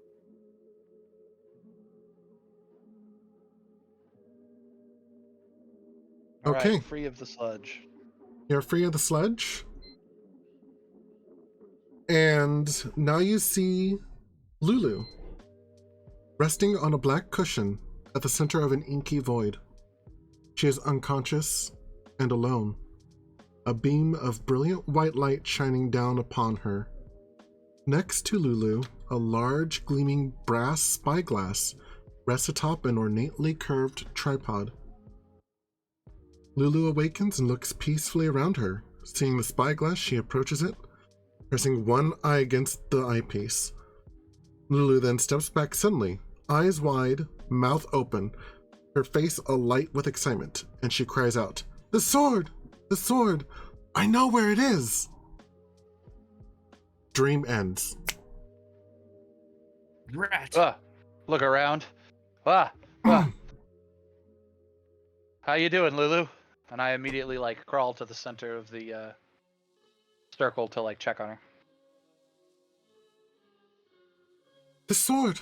The sword! I think I know where the Bleeding Citadel is! This is the most excited that you've ever seen her.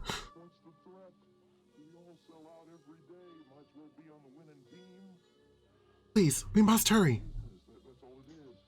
I say let's go. I say we take a rest while we have the opportunity. The sword is going nowhere, and this has been an exhausting experience for all of us.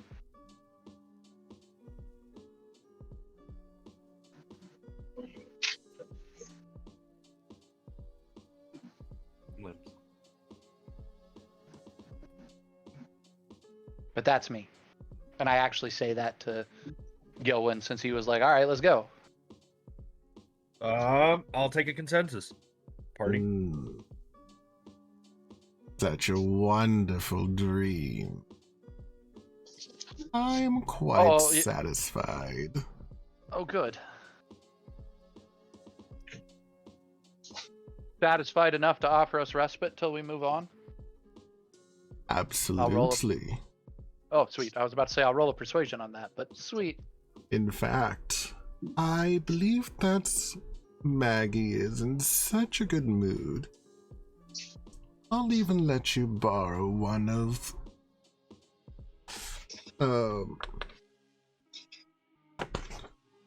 Chuka and Klonk's machines. You'll need it for where you're going.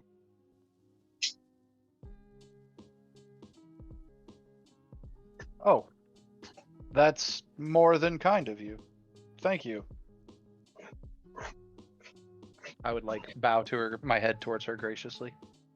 Maggie always repays her debt.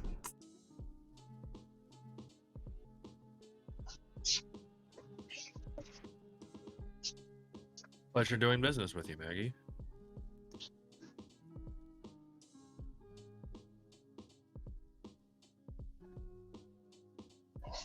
She inclines her head.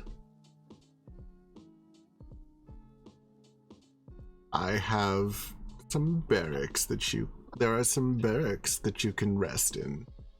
And I promise the Mad Caps and the Red Caps will not bother you. You're in there. Excellent. I will have pins and needles escort you. You have been a gracious hostess. And as I say that, I incline my head towards her sisters and say, and I actually say thank you to them as well. Thank the whole coven. She chuckles, and Pins and Needles, the two imps, come in or fly in through a window. Ensure that these two arrive at the barracks safely, and that they are not interrupted while they rest.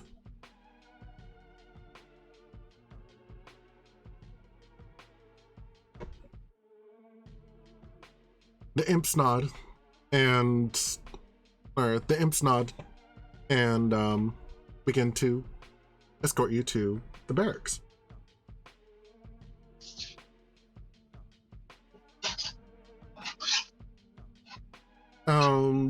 They lead you to a room that has 10 single beds in there, all fit for medium-sized creatures. Excellent.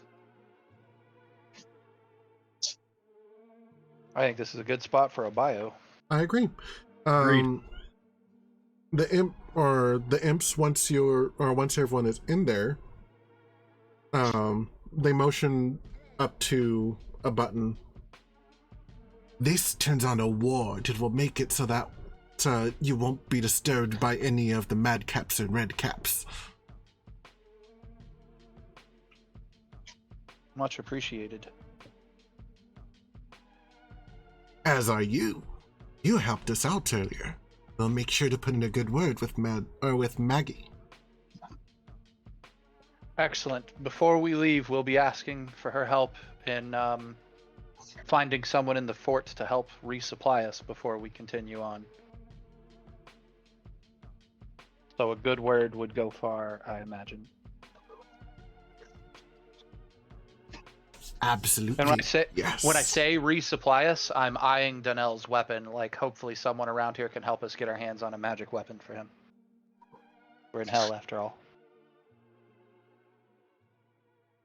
We'll figure something out, I'm sure.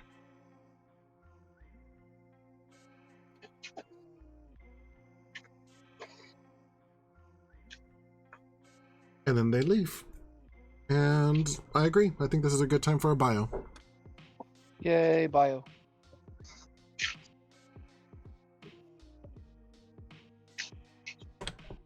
Okay. So shall we say reconvene back in 5 to 10 minutes?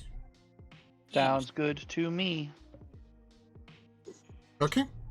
See y'all in a bit.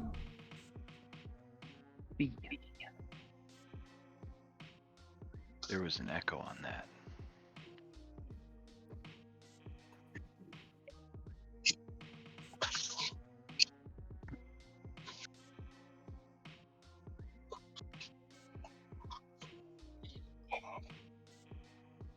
So when are your guys' next travel plans to come to Greeley? We don't know yet. Can come out around the fort, be here on June 4th. Sure, you We're got all going to- $500 for the drive out there and back? Maybe.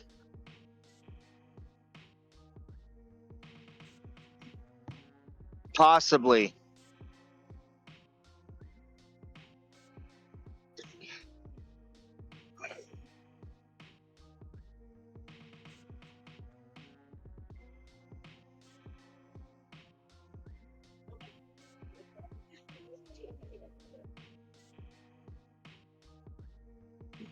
If we can get this car situation figured out, that might actually be doable.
Right after we got home.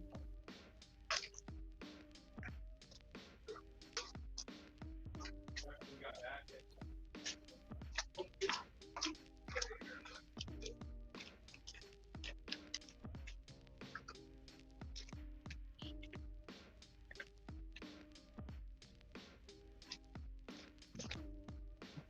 Hey, so I'm gonna run my dogs outside real quick. They're begging me to go outside. If anybody hears me. I heard you. I just don't care. Okay. Well, when everybody gets back, I'm gonna be a minute. I'll get on Discord on my phone. That's what I did. At the very least, you'll be able to hear us even if you can't talk. Yeah.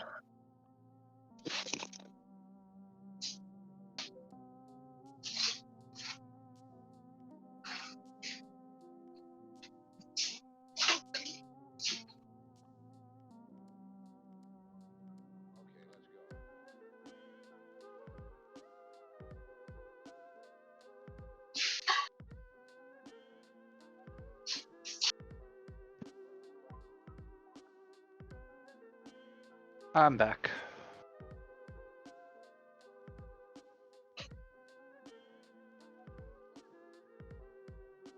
Is anybody else back? I am. Kind of. Cam had to take dogs. I'm here. I'm on my phone, but I'll be muted most of the time. I'm out.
So, Skirk, Cam, whoever's here listening, I had written like a homebrew starter for the Van Richten game I'm running, the horror game I'm running.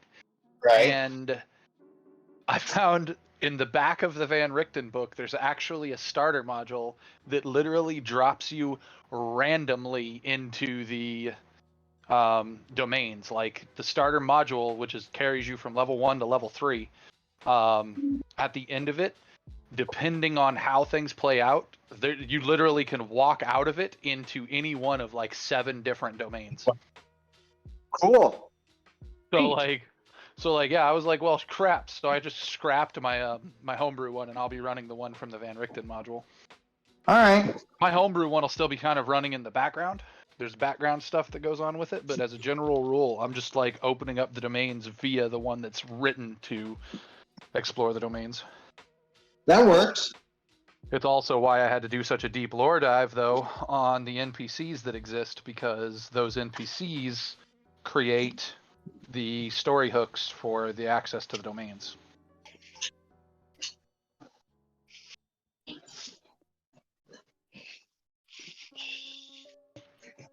Like, there's one that's a crossover character that, like I said, is going to be in Descent into Avernus at some point. Jaime said he thinks it's soon, actually. But he is the world's oldest vampire. He is not the first vampire. Strahd is the first vampire, but he's technically 300 years older than Strahd. Because he was... Longer. What's that? Strahd's just been a vampire longer. No. This guy has been a vampire longer than Strahd is. Oh. But That lore is always confused. This guy had been a vampire for 400 years when he wandered into Barovia, into the domain of Barovia. He was already a 400-year-old vampire. And when he wandered in, Strahd had just become a vampire. But you got to remember, Barovia is time-locked. It's a time bubble. So when he walked into it, he was walking into the past. Gotcha. So, in the story where these two people might be encountered, he's 700 years old as a vampire, and Strahd is 400 years old as a vampire. Here we go. Because time travel shenanigans. Huzzah. The best kind of shenanigans. You're welcome. And that character, when we meet him in Avernus, if we meet him in Avernus, because I don't know, it might be kind of like in my campaign where he's a potential path, not necessarily the guaranteed path. If it's to be believed, Avernus, this game, is 700 years in the future of Barovia, so he could be a 1400-year-old vampire here. Oh, cool.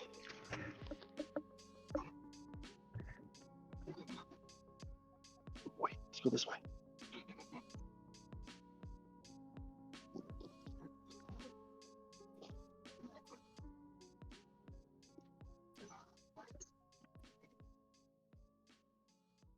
And there's other stuff like my NPC from our Lobby game, or my PC from our Lobby game, Irina, that I based on the NPC Irina. Technically, you guys could, or these guys could meet her in the first campaign, or in the first module. Neat. Yeah, there's 4 different groups of people they could meet that are technically, it's 2, each group is 2 people, and in one of the groups of 2 people, Irina is one of them. Cool.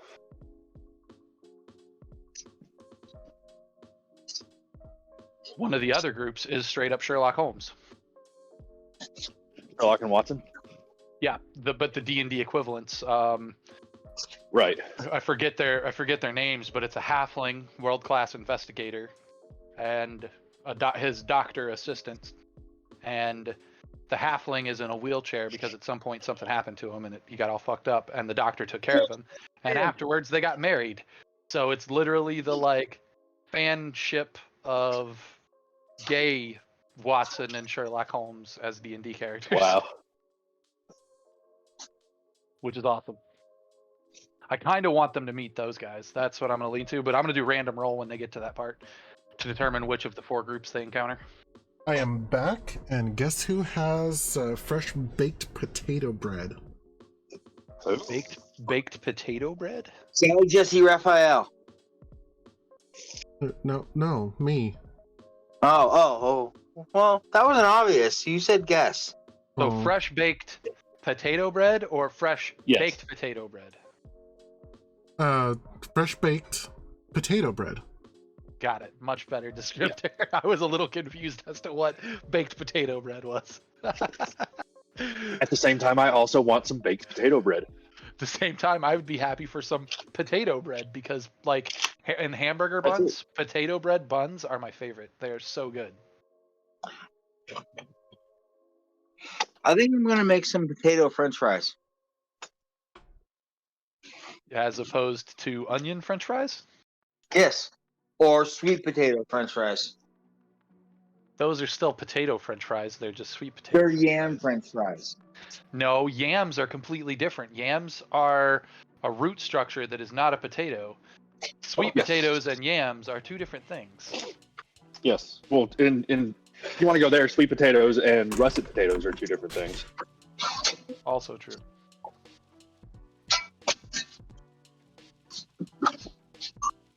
But Jaime's back. I hear Cam and Gilwin. I presume that Druzzl is back. I saw him sitting at his desk. Trying not to fall asleep. Sleepy boy. I need to get back on Discord on my computer so I can eat without blowing your ears out with my jaw. Fair.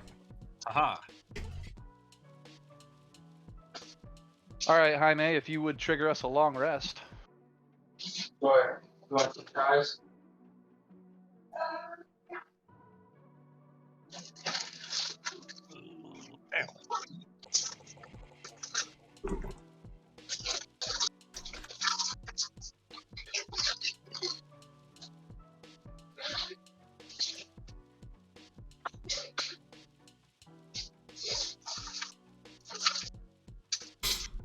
Sorry, I wanted to give Oreo some kisses for baking it. Ah, respect. Is everyone back? Yep. Yes. Yeet. Okay. You want to trigger us a long rest, sir? Why would I want to do that? Long rest Because you're trigger. a loving and benevolent GM.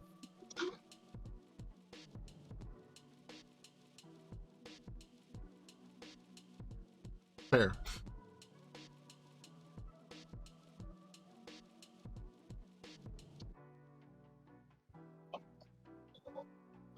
Flattery gets you everywhere.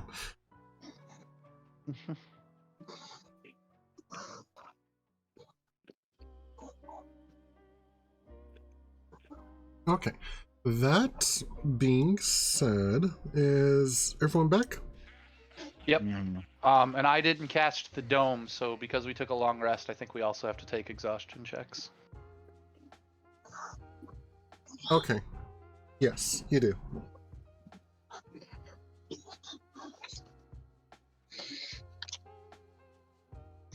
That's a Constitution roll, right? Constitution save, yeah.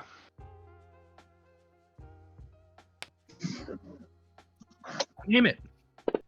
Damn it, Gilwin. Do you have an inspiration to spend? No. Does anybody have an inspiration they can spend for him? No. Doesn't look Nope. like it.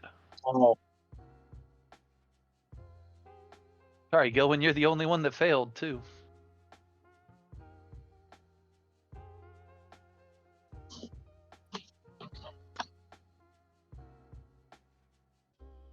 Unfortunately, Gilwin's rest was not very restful. In fact, I think that's one level of exhaustion. Yep.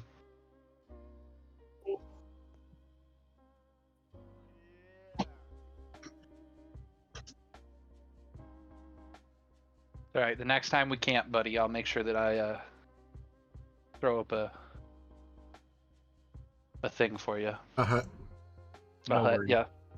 Unfortunately, my spell slots were spent. No worries. be happy. Okay. That puts me at a what? A minus. Or a disadvantage? Disadvantage to skill checks, Okay. which means your passive perception, investigation, and insight are all at a -5 right now. Okay.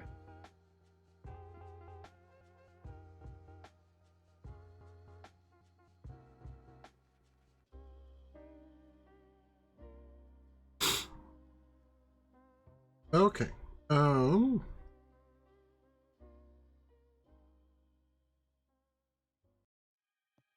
When we first awake, I'm gonna go find Chuka and Clonk. I'm gonna say to the party, talk to Maggie about resupplying, and maybe getting this man a weapon. I am gonna talk to Chuka and Clonk about the vehicle and what we may need to know for a vehicle operation. That's my suggestion. I don't know if anybody comes with me or anything, but that's what I'm gonna say.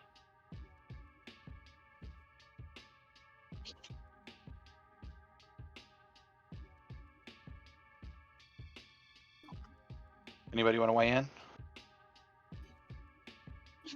I'm good. I'm good. Yeah, because I'm the one that pretty much volunteered to drive, so their information is the information I need. So you're gonna come with me, and the other guys are gonna go with Donald to talk to Mad Maggie. Sounds like a plan. Or okay. So Gilwin and I are gonna go to Chuka and Clonk, and everybody else is gonna go to Mad Maggie and ask for supplies, or where we might get supplies.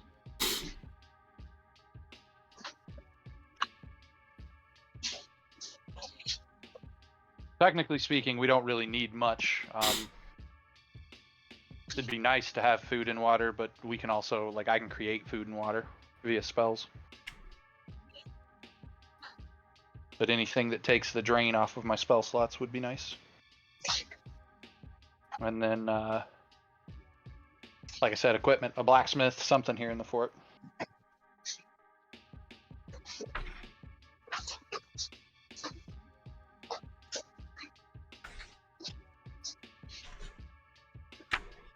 That is a weird reference. Okay. Sorry, I was reading the different things that can be supplied with, and it's referencing an item that is not on that page. Huh. Well, it told me a page number, but I'm assuming that it was a misprint or something, because it is definitely not on that page.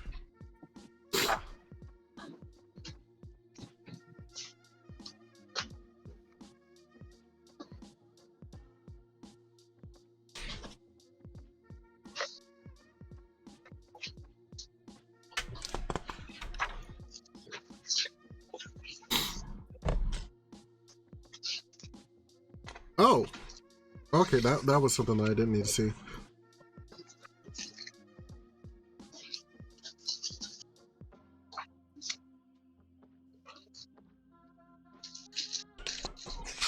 Okay, well.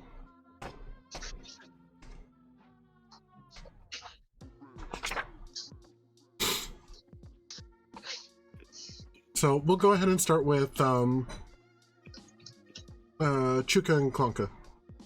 Okay. As we approach them, I just go, "Hey lads, Miss Maggie said it was alright if we take one of these vehicles off your hands for a bit. Is there anything we might need to know about the maintenance and operation of said vehicles? Since out of game, I'm willing to bet none of us have land vehicle operation as a proficiency, because that comes from a background, and I don't think any of us took a background that has it." No. Nope. That means all of our checks will be at stat base, not stat plus proficiency. Oh wait, I get stat plus half proficiency because I have Jack of all trades, and Fick also gets stat plus half proficiency.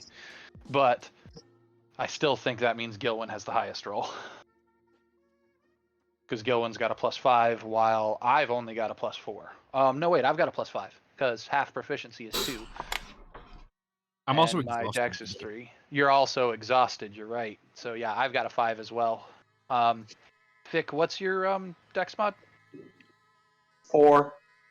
Oh, do you have an 18? Yeah. Oh, then yeah, you actually have a +6 to attempt to drive it.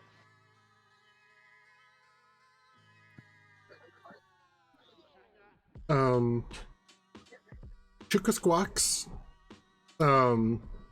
pulls out a piece of paper and hands you a pamphlet. A pamphlet, a driver's manual.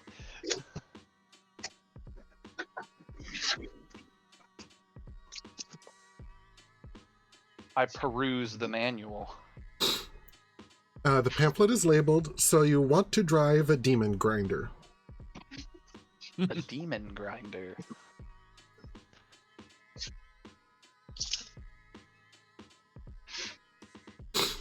It is an infernal. It tells you how it's operated.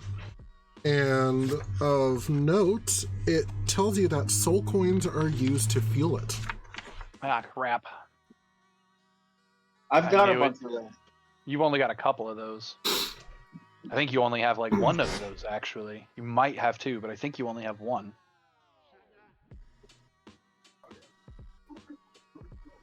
How many miles do we get to the soul? The gallon. I was waiting for that reference. Does that mean I get an inspiration?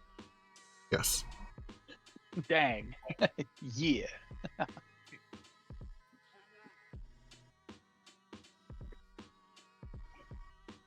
I freaking knew it. Is there any way we might get our hands on some more of the fuel? And I do ask, like, how far do they go per coin? I've actually been trying to look up a reference for how far they go per coin. But at the very least, they do agree that they will help you. They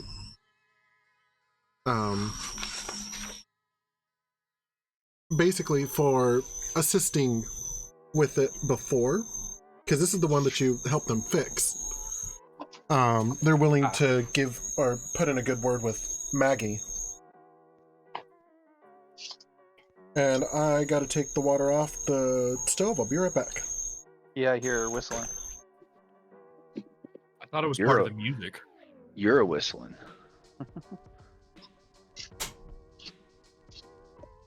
I think that was the page number he was trying to find, is the infernal machines. Yeah. Page 216.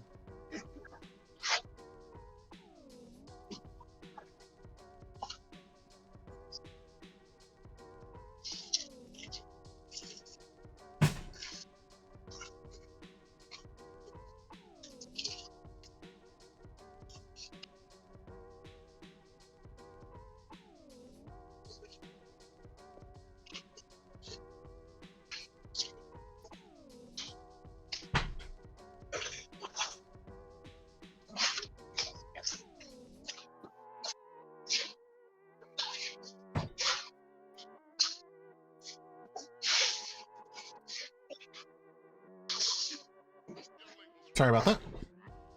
Jaime, 216, 217. I assume that's the page number you were looking for infernal machines? Probably. The page that it was trying to tell me that it was in there, or that it was for, was page 94, which is definitely not it. It's part of the scenario. Yeah, Appendix B starts on 216, and that is infernal machines. Ah, yes. Oh, hell, I don't... But Demon Grinder is cool as shit, but I want a Devil's Ride. That looks like a motorcycle. They actually have a Devil's Ride.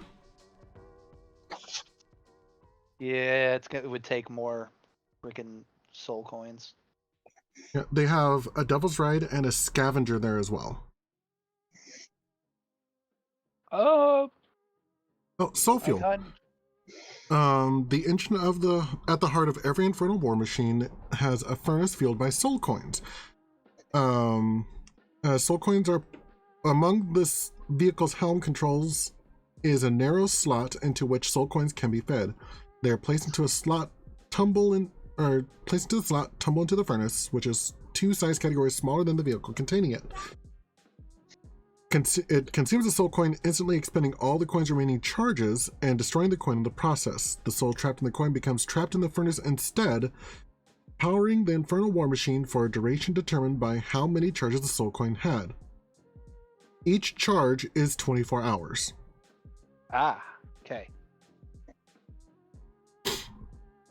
If it is still trapped in the furnace when the duration ends, the soul is destroyed. Not even divine intervention can restore a soul destroyed in this manner. Oh, so we straight up end somebody if we drive this and use coins to drive it. Yep. So it actually will blemish our souls to drive these things. Well, to whoever puts the damn coin in them. Fick, you're the only one allowed to put coins in the engine. I was gonna say Druzzle's not okay with that. I was gonna say Gilman's got his finger on his nose, like. Everybody's like, nose goes. Fick's over there. He's the one holding all the coins anyways. He's like, okay. Fick, how do you feel as a divine being about actually extinguishing someone's soul?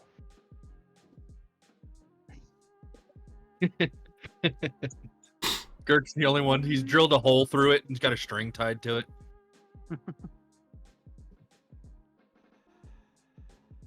Fick, are you there? I'm thinking. Ah.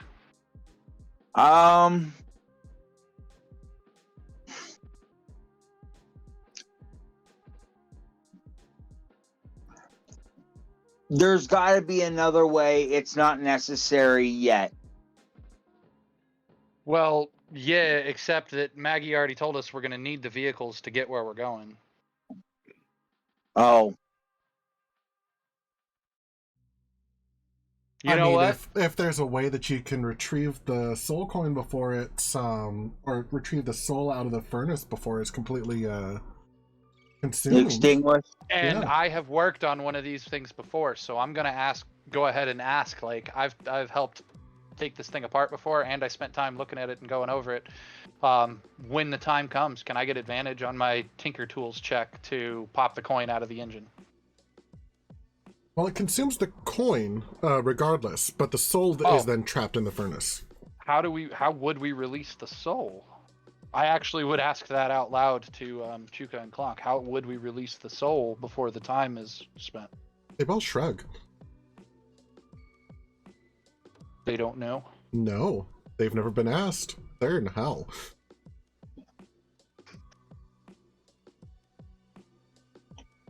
No one's ever been that concerned. I'm against straight out consigning the soul to end, but I am okay with risking it. Does that make sense? Yeah.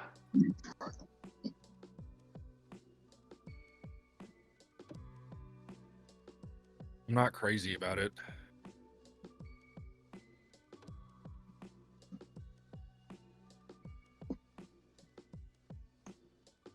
But at the same time, we are talking about Fick. I'm sure he's got plenty of blemishes on his soul. I'm not sure if he should take offense to that or not.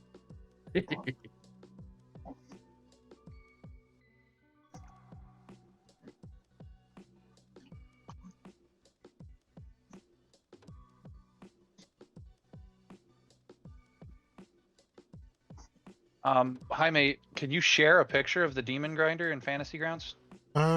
Yes, I think I can. 'Cause I assume it's going to be in the appendix in the module.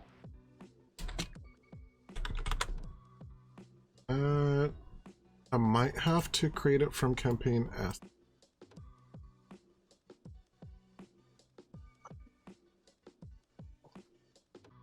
Let's see. Yeah, it might be that whole picture that shows all four of them.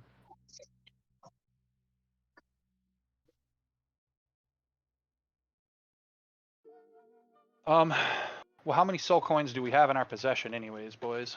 We haven't spent any charges on any of the ones we have. I know we have one. I think we have two.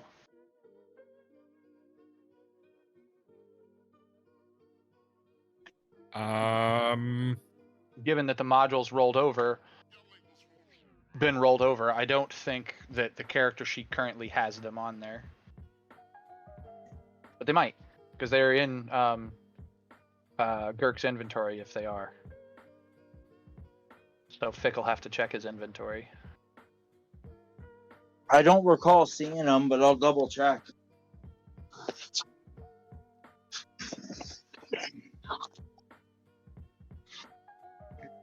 Yes. At least I hope so.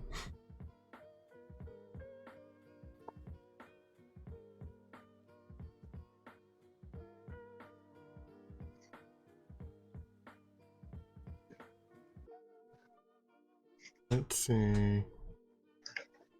Demon fight, demon grinder.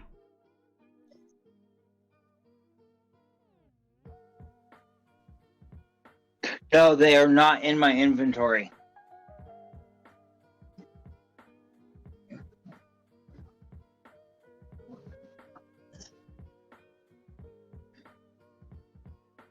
And sharing that.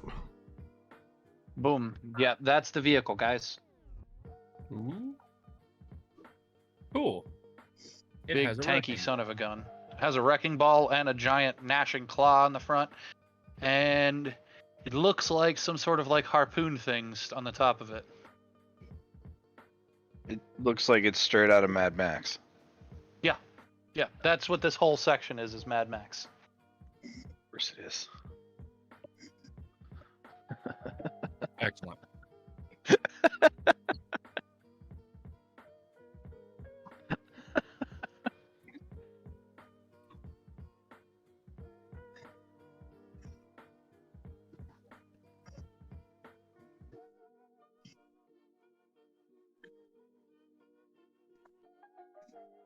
Okay, and sorry, I was distracting myself by looking for this image record. What did y'all... Are you still trying to figure out your coin situation? Yeah, we're trying to figure out the coin situation. I know we have I know we have two, actually. For certain, I know we have two. I was gonna say, I remember you having two. Yeah. So we have two. I don't know if there was more than that, but I know for certain we have at least two. I say to Chuka and Clonk, is there anywhere around here we can get more coins? In fact, I kind of pause for a second and I say, for Fort Knucklebone to have these machines, are there other members of Avernus or other people in Avernus that might have these machines that we could take the coins off of? Threats out there in the wild we need to be worried about. Because if we've got to go on foot, we can hide. Take cover and whatnot. But if we're going to go out with these, I have to assume other beings out there have these.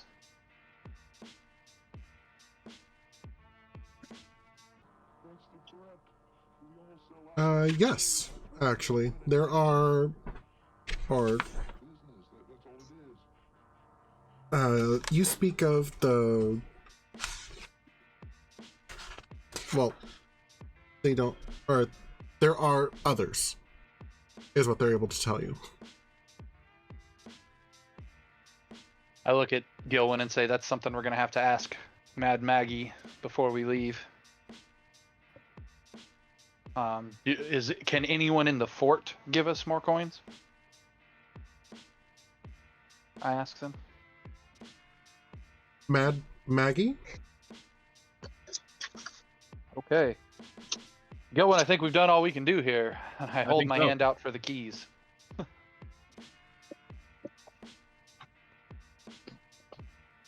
I assume there's keys. It probably doesn't take keys. No, it doesn't take keys. Nah, need to do military vehicles. If you know what you're doing, you can just walk up and drive off. Yeah, that's what my stepdad got kicked out of the army for. He stole an army tank, ran over an army jeep, and got court-martialed for destruction of government property. That government property not being the jeep, but being the radio in the jeep. He actually went to jail for it. Yeah, that's sensitive material. Yeah, he's considered. He was in jail for 3 months, and they considered it time served, even though he stole a tank. And he was a tank mechanic. That's what he was. Yeah. But stole the tank, ran over the jeep, whatever. Should have been a lot more. But what his lawyer got him off on was that government property, U.S. government property, cannot destroy U.S. government property. And so they defined him as a U.S. Army soldier as government property, and they won. Yeah, and then all he had to do was pay damages. So Yep. time served. Time served and damages. Then what year was that? Because that's now a thing. That was like Desert Storm.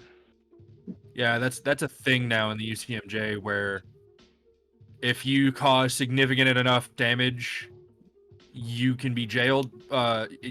They can't put you away like they used to, but what happens now is they jail you for that time served, and then they put you on shit like extra duty and bump you all the way down to private E1. And Yeah, I mean, he they can straight up, screw you in other it ways. washed him out of the military.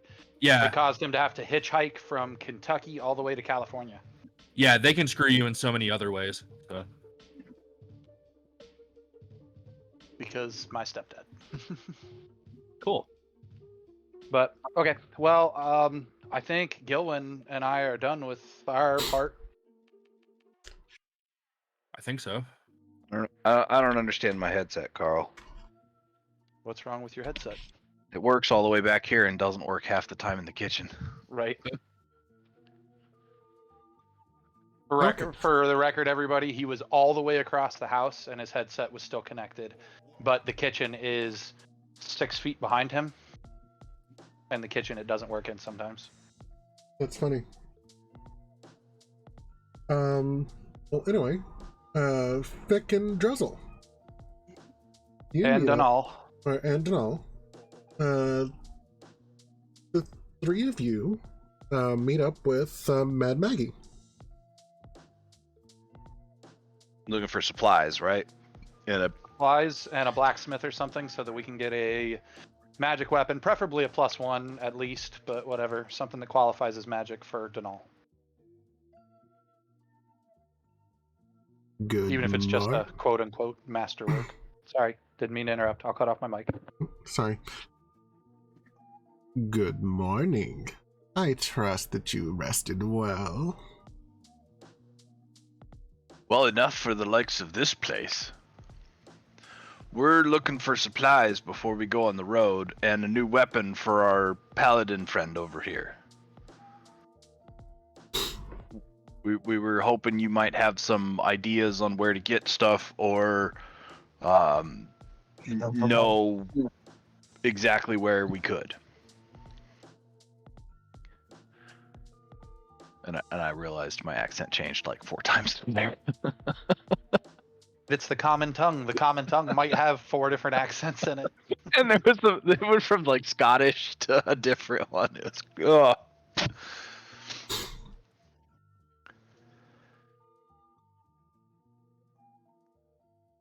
Fair enough. I'd be happy to supply you with some things. Pins and Needles told me that you helped them out while you were here. I hope they weren't too much of a burden for you. Pins and Needles were the imps, right? Yes. Yeah, Druzzl's. Yeah. I'm gonna go with burden. No, hilarious.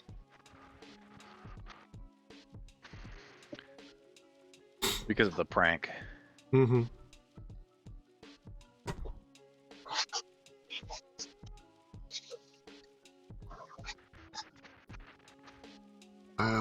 I also heard that you helped Chuka and Clonk. So I'll be happy to reward you for your services around my camp. You said you wanted a weapon.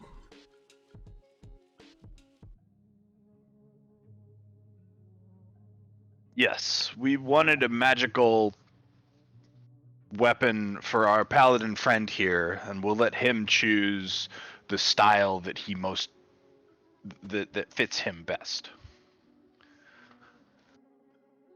Now, magic weapons are in short supply, but I trust that your friend might be happy with a silvered weapon at least. Well, that's a start. Plenty of creatures are weak to silver.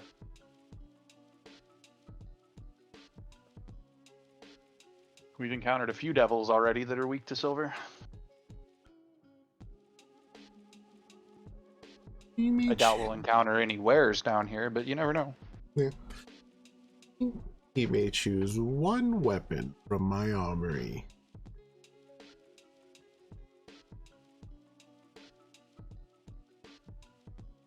And also, I think it is fitting that I feel this might be fitting for helping Chuka and Klonk. And she reaches into a drawer and pulls out 3 soul coins. Ooh. You'll need these to operate the machines.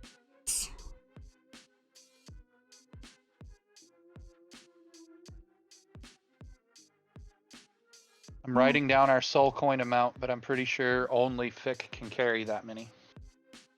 Who within your party can...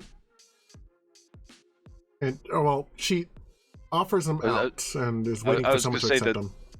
The 3 of us can at least take 1 each, but I think Girk's with us, right? Yeah, I think it's based on your Constitution modifier or something. As long as you're not evil. And then evil characters can carry any amount or something. I believe that to be accurate. To hold a soul coin is to feel the soul bound within it, overcome with rage or fraught with despair. An evil creature can carry as many soul coins as it wishes, up to a maximum weight allowance. A non-evil creature can carry a number of soul coins equal to or less than their Constitution modifier without penalty. A non-evil creature carrying a number of soul coins greater than its con mod has disadvantage on attack rolls, ability checks, and saving throws.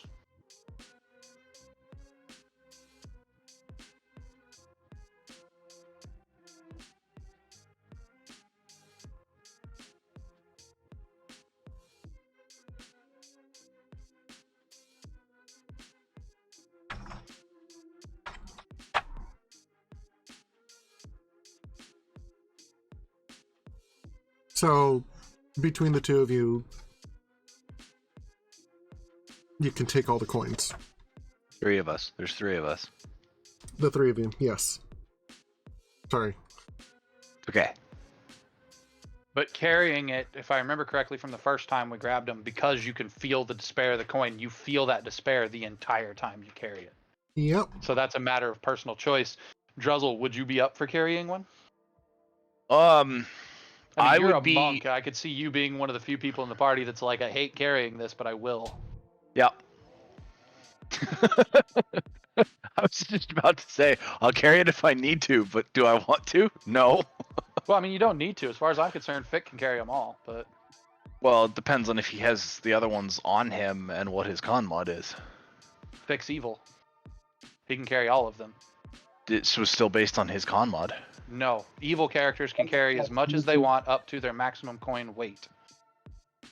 Non-evil characters can only carry enough based on their con mod. Yeah, I can take them all. So, I asked the question, Druzzl, do you want to carry one for carrying one's sake? No. I'd let Vic take it. How does Donal feel? Does he hang on to one, or does he let Fick take his? I don't know what Donal's con mod is. If it helps, Vic is going around going, gimme, gimme, gimme, gimme, gimme. Okay. Yeah, I remember he actively wants them. Yeah, because he wants to find a way to free the coins. That was his Yeah. original plan, was to free the souls and the coins. Yeah. I remember now. Evil thing to do, but Well, no, freeing them was not an evil thing to do. It's a good act. yeah. If I remember correctly, we had. I'm not on that page anymore. I closed the book.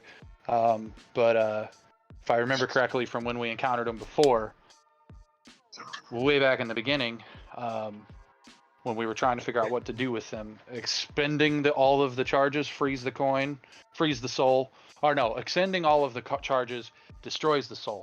Destroying the coins will free them, and then there's some other way to free them that I can't remember. But whatever way that is, I'm sure that's how we also free them from the machine.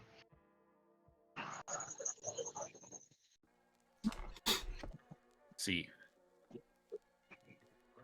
So we'll have to look up soul coins again in the future.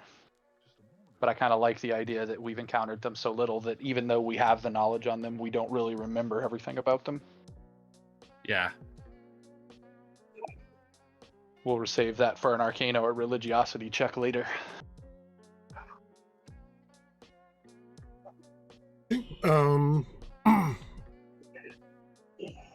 Donnell comes back and he has chosen a silvered pike. Yeah, boy, Donald.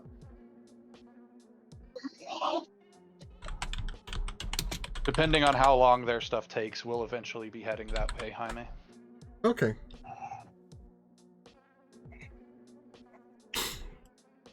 Right after taking the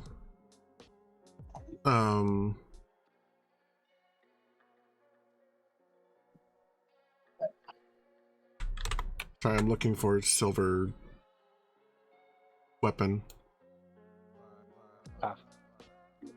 Just to add the silver property to his pike, to his existing pike.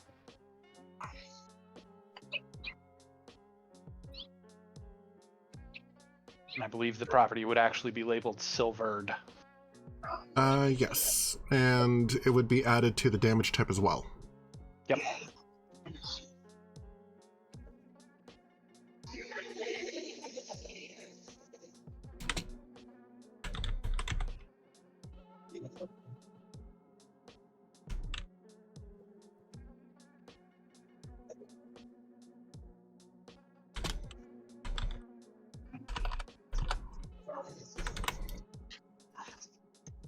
Piercing, silver, properties, heavy, reach, two-handed.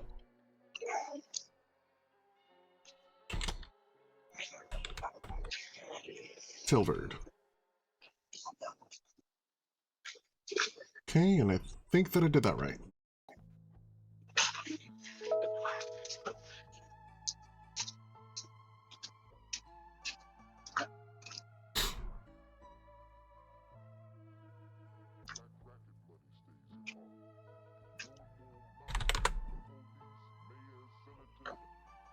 Okay, so by the time Donnell gets his pike, or chooses out his weapon, that is when Gilwyn and Felix joins up with everyone else in Mad Maggie's hut.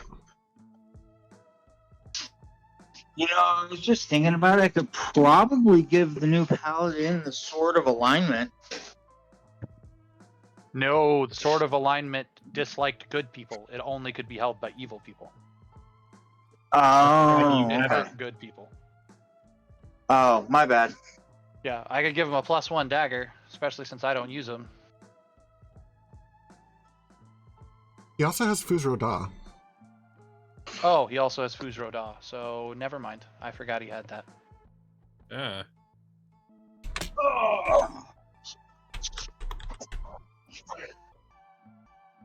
Well, fine. Does anybody want a silver dagger? Because I got one of those too. Bucket. I mean, if you're just giving daggers away. Do you have a silver weapon? You have a magic weapon, so you don't. I have really a, need the yeah, silver weapon. yeah, I know. That's why I The said only- it that way. The only reason I have the silver dagger is because I tried to give it to Thick back in the Van Thamper Villa, which is where I found it. Mm-hmm. And I've had it ever since then, but my character doesn't use blades. Even though my character's got a silver dagger and a +1 dagger. He's actually got 2 +1 daggers.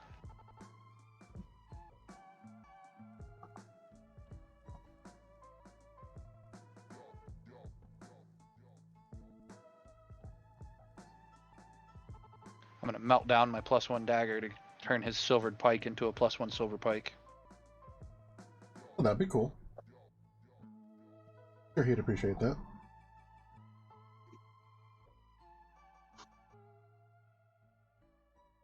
We'll save that struggle for later. All right. I see them doing all their bartering when I approach, and I reveal to them what we learned about the demon grinder and about the fact that it completely burns out soul coins when fueled if we're not careful.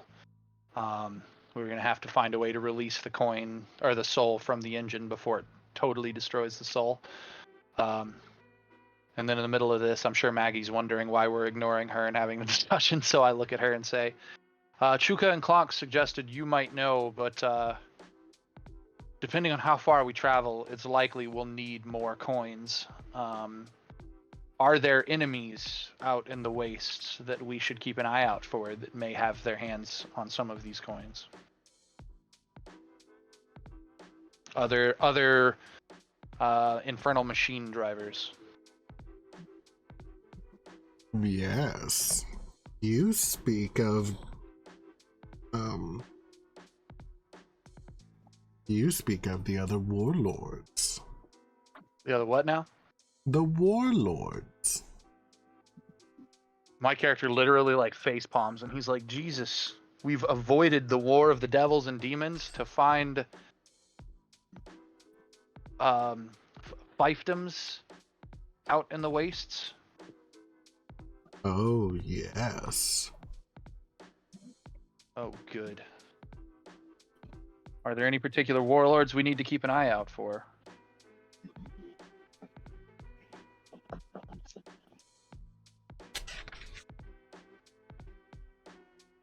There are, aside from my faction, there are 4 others that you should look out for. Each one scavenges the wasteland to see if they can find more soul coins in their machines. So your coins are just as valuable to them as theirs is to you. Oh, good. What information can you give us about these warlords?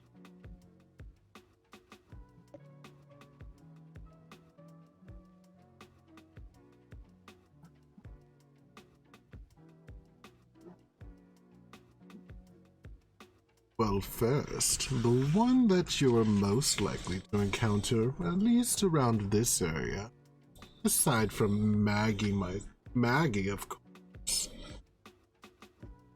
is Ragadraga. He is a wereboar with were-rats in tow. Oh, good. I look around the group and I say, did anybody get silvered weapons while we weren't paying attention? Because that would be nice. I'm so glad I literally had just mentioned that there's probably no were creatures in hell. Donnell raises a hand. I go, oh, convenient. Perfect. All right, aside from Ragdraga.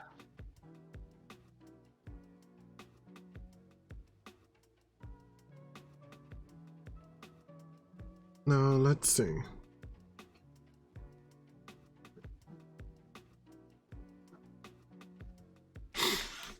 Aside from Ragadraga, you've also got Bitter Breath.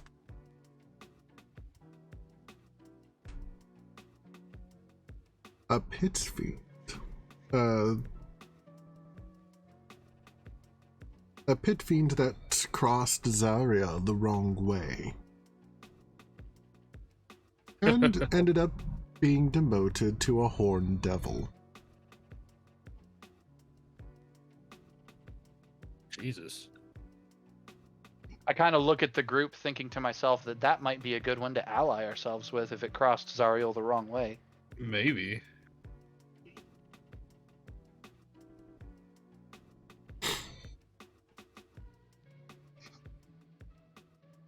There is also Fëanor.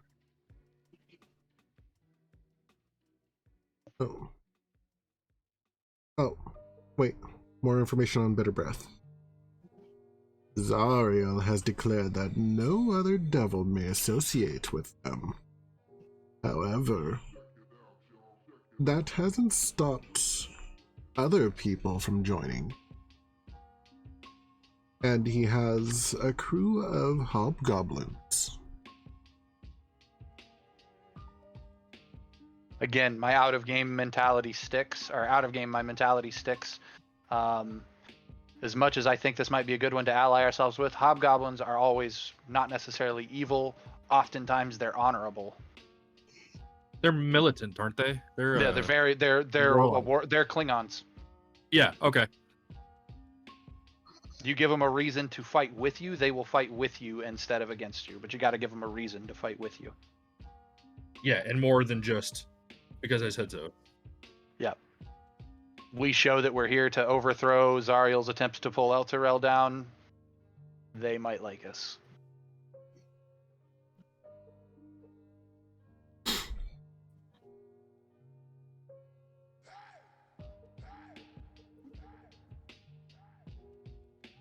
Be warned. A bitter breath has been cursed by Zariel.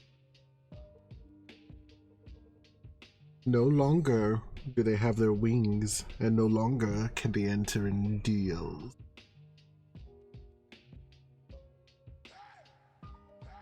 Don't need them to make deals. If they don't have their wings, that gives us the leverage we need to side them with us in our fight against her. There is also Feanor.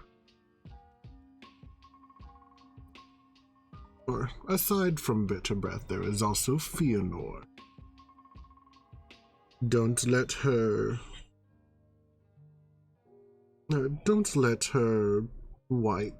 garments of white deceive you. She is a powerful necromancer. Oh, good.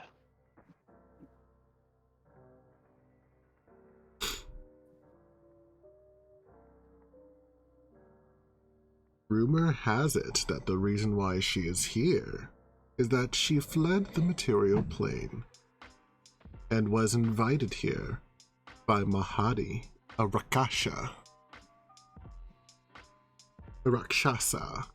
Sorry.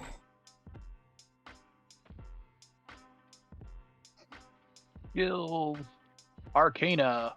What do I know about Rakshasa?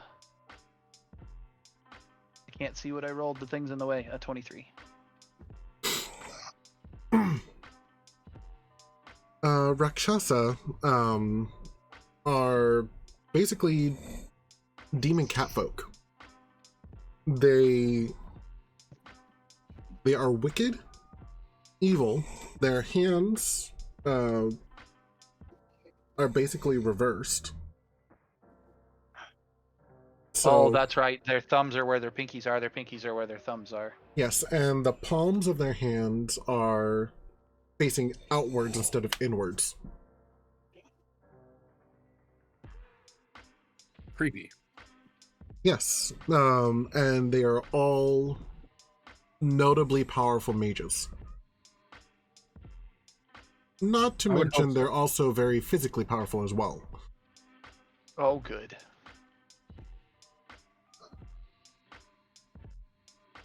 I'm going to write down Mahadi as well in my notes. And I ask her, do we know anything about this Mahadi? Mahadi is the master of the Wandering Emporium. What is a Wandering Emporium? Wait, is it listed on our map? Because I would probably pull out the map.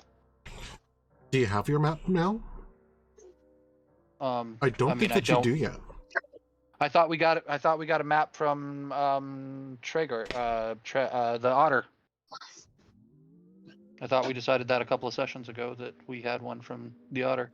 Oh, I didn't remember that. I thought you were supposed to get it from here. Oh, I thought we got it from the Otter. Never mind. I thought we had discussed a few sessions ago that we had found it, or we had gotten one from the Otter. No, now that you're saying that, I don't actually see that she gives you one here. So it's entirely possible that you did get one from the Otter. Which in that case, let me pull up Avernus.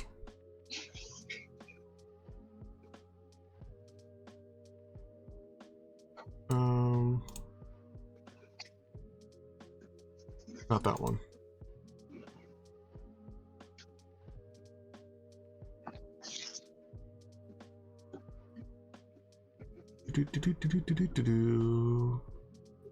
I don't see the Wandering Emporium on here. Okay, then yeah, I repeat my question to her. What is the Wandering Emporium? Because I'm still thinking about the fact that we didn't get a magic weapon for the guy, and an emporium says to me, shops. You pulled out the map? Yes. Okay. Mahadi's wandering emporium has a knack for showing up when you least expect it.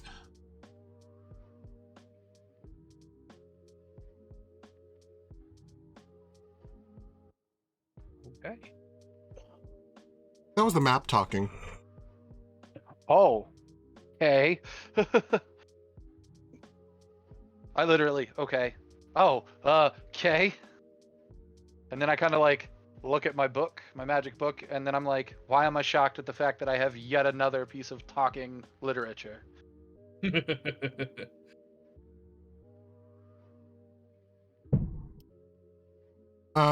The wind seems to blow the pages of your book, and it kind of ruffles it a little bit. Almost sounds like a laugh.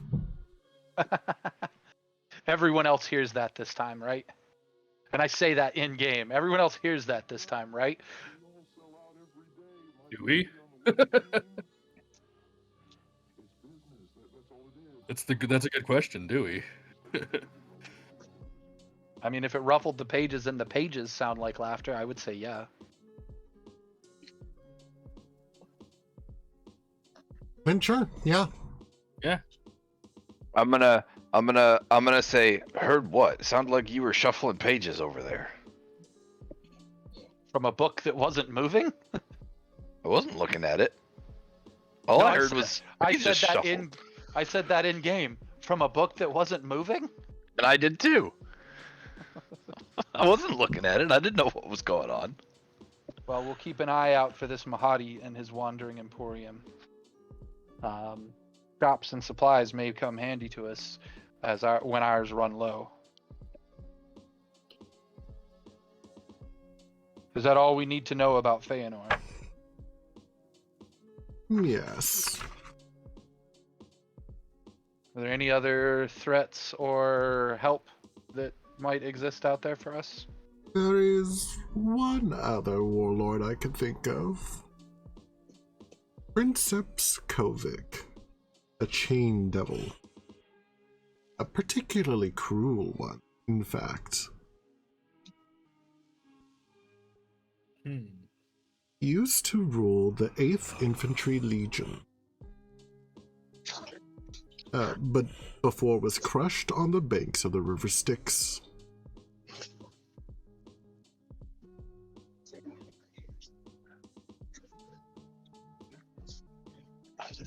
However, his pride wouldn't allow him to accept the defeat and blamed his superiors, and as a result, he left, took the remaining members of his legion, and formed the 8th Remnant,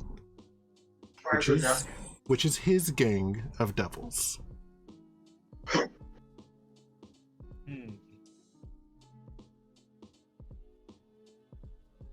The devils that follow him do so willingly. Wait, they're not bound to him? No. That's on the one hand even scarier, and then on the other hand, I look at my imp whose whole purpose is convincing devils to join him. In fact, newly disenfranchised devils regularly flock to him. His numbers grow. Oh. Again, somebody else that if we decide we want to serve Hell, because we've talked about the potentiality of creating a weird alliance between Elturel and Zariel, he might be somebody to befriend. Because even though he left the devilish hierarchy, it sounds like he's still acting as a devil does, just not under the command of his superiors anymore. More like a mercenary.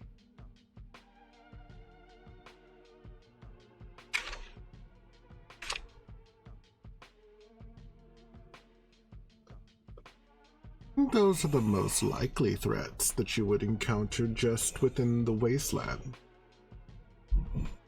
And the most likely source of soul coins. Okay.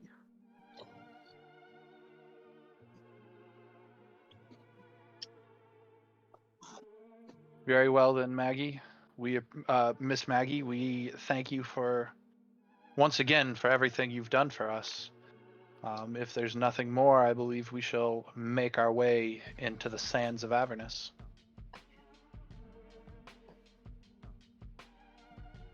Then Mad Maggie wishes you well. And if you don't end up being well, come tell Miss Maggie all about it. Your anguish sustains me. Yeah, Felix laughs out loud at that. Because we, walked into that setup there. I need a pair of goggles. You need a pair of goggles? like at the end of it, Druzzle's just like, I need a pair of goggles.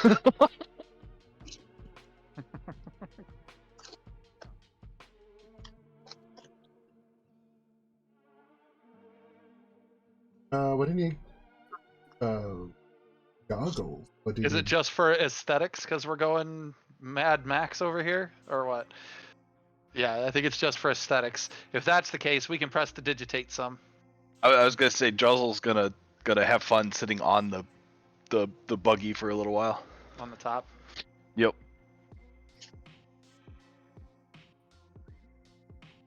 With his Drake.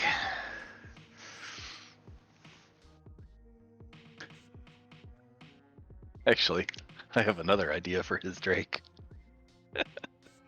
Oh boy.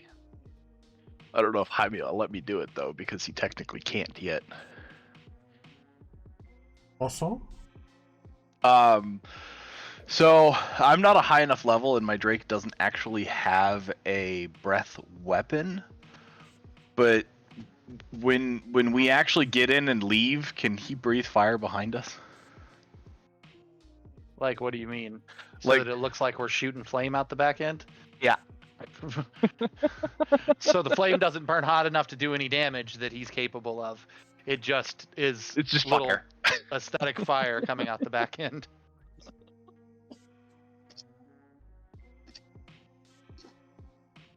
If not, I'll just have him just like pour smoke out of his mouth out of the back end. Because usually when they're learning to breathe fire, they can't actually breathe fire, but they can breathe smoke.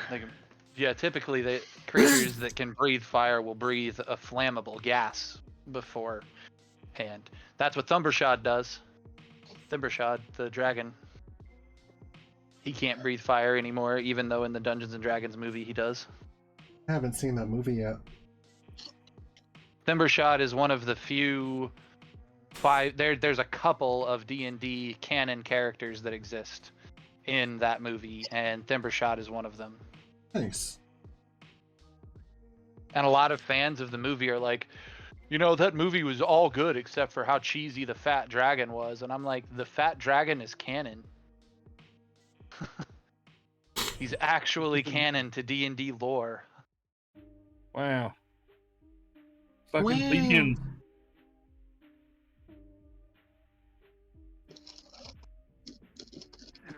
Like, I actually love it. D&D has started selling toys, stuffed plushies of the fat dragon, and I'm like, you guys don't even know. Thumbershad is the best. I want one. Yeah, me too. I absolutely want one. Michelle Rodriguez posted a picture of herself with one that's like a full body pillow size one. Wow. But, okay. Then, yeah. We pack up and go. If he's got his Drake on the back and he's climbing on top, I use a little prestidigitation, minor illusion, whatever I've got to do. Hell, I'll make some berries and spell it out in paint, but I basically name this thing the Drake on the side. Or Ember Drake. That is the name of our demon grinders, Ember Drake. And and you can see the Drake's facing backwards, like just trying to breathe fire and get it going. Like that's how the Drake thinks it works, and so that's what he's doing. It's trying to just get it going. I love it. And I'm happy enough that he's just like doing something on his own that I'm just letting him do it. All right, I'm ready to leave if everybody else is. Yeah, I'm good. I am. Load them up, move them out. Move them out, rawhide. Okay. So you load up, and Lulu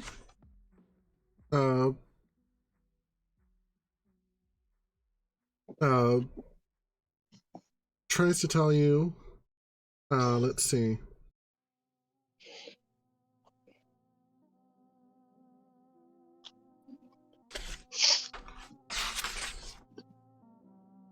Lulu tries to recall what she remembered from her dream. And let's see here.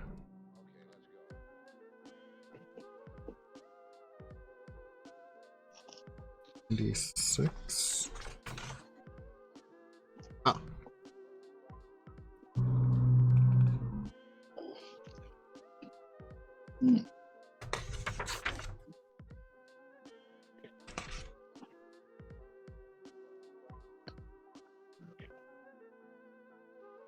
On page 106.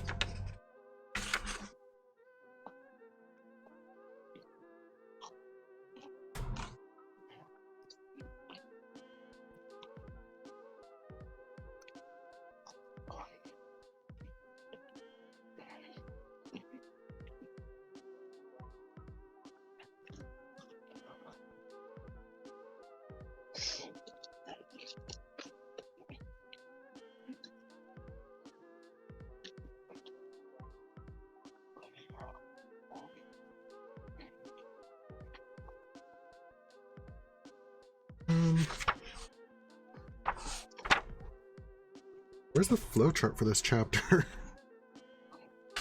Sorry to break. Okay. Oh, okay. They put that in a weird order then.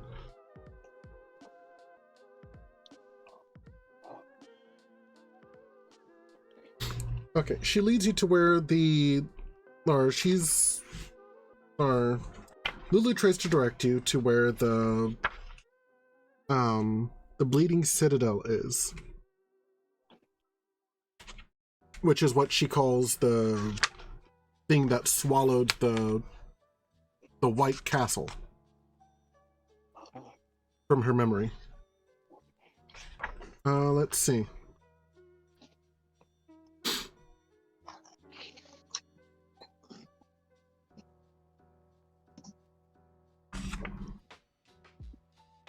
So, who is acting as the navigator right now? I think Thick is driving and I'm the navigator. Okay. Then would you please roll 2d4 for me?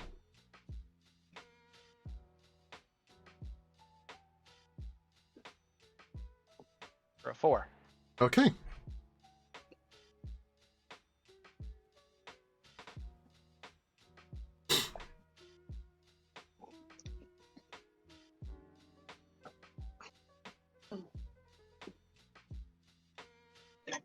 And Vic, would you please roll percentage for me?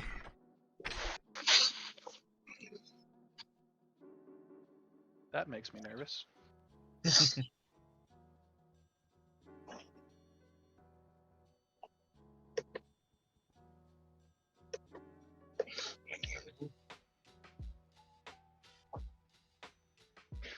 Maybe.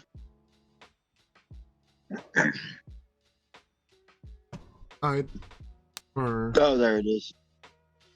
Yeah, I think that if you grab the double it automatically. Yep.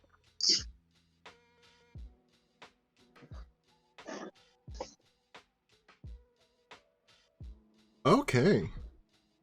Oh, and also reduce our soul coin amount to 4 because we're gonna have to stick one in there to start this thing, I suppose.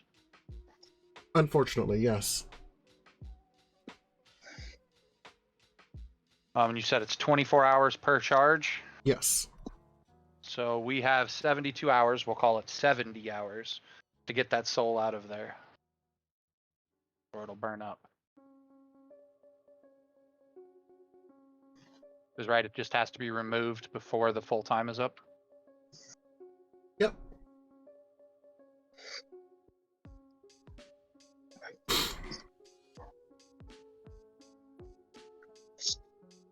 Okay, so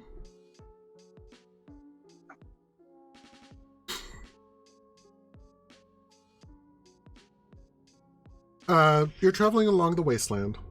About 30 minutes into your driving, a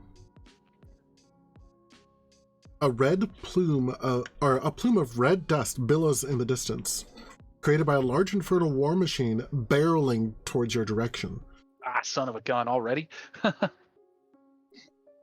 Its crew consists of boar-headed and rat-headed humanoids, all wearing goggles. Raga Draga. Hey, your goggles. Druzzl. Yep. All you gotta do is just go ask them for them. I think I'll- we decided I'll- Raga Draga was one of the ones that was a bad guy. All polite like, right? Yeah, they'll give it to you, no problem. Warhammer first. Oh yeah, definitely. Always your strongest opening ploy. Oh, good. Oh, also, when the soul coin gets put into the furnace, your furnace let out a scream that could be heard everywhere around you for 60 feet. Oh, good. Oh lord. Oh, that's fun.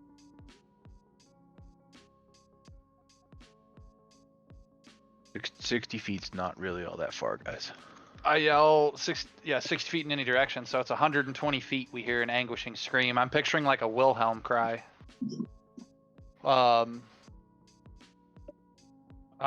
If we see the guy, or we see the guy coming towards us, I yell stations. Raga Draga on the horizon. Okay.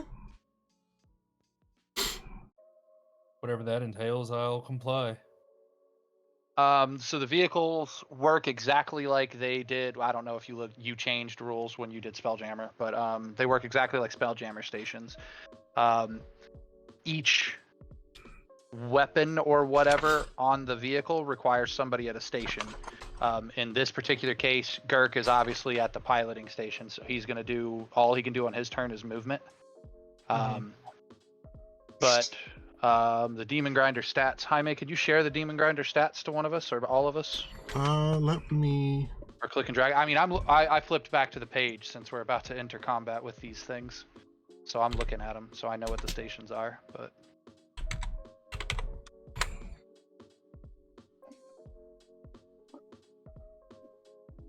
So we've got 1, 2, 3, 4. Bam. There's 5 stations, counting the driver. Bam. Bam. And Because bam. mishap threshold.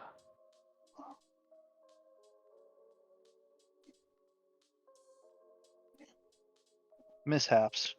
When one of the following occurs while it's in motion, the infernal war machine takes damage from a single source equal to or greater than its mishap threshold. Our mishap threshold is 20. Or if it fails an ability check, or driver fails an ability check using the vehicle's ability by more than 5, we roll on the mishap chart, which is a d20 check. And shit happens on the d20. Because all Fick can do is drive, I would like to nominate Fick to be the person that rolls our mishap die as well. That makes sense. But okay, so the other 4 stations that we have available to us are the Chomper, which requires 1 crew, the Wrecking Ball, which requires 1 crew, and then the 2 Harpoons, which each require 1 crew. Take a harpoon. I'm gonna take the wrecking ball. I'll take the chomper. And Donal will man the other harpoon then. Yeah, we've got a full team. Sweet. 2015. Hey guys, Yes. I'm fading fast. Yeah, Okay. I figured we were gonna wrap up after this combat. Or we can probably go ahead and stop here before we It'd get be into a the combat. cliffhang. Cliffhang with us rolling Hang out on the the other combat. guy. Yeah. Start combat beginning next game. Fine. I was looking forward to using the demon grinder. Sorry, Carl. That's why I've been trying to get us moving out of the camp for so quick. I've been like, all right, let's go. But okay. Sorry. Yeah, it is 7 here too, so That's fine. I didn't think combat was gonna take us that long, but fair. that's okay. It also might. I mean, looking at the wrecking ball alone, does 8d8 damage to a target, and if the target is an object, it doubles that damage.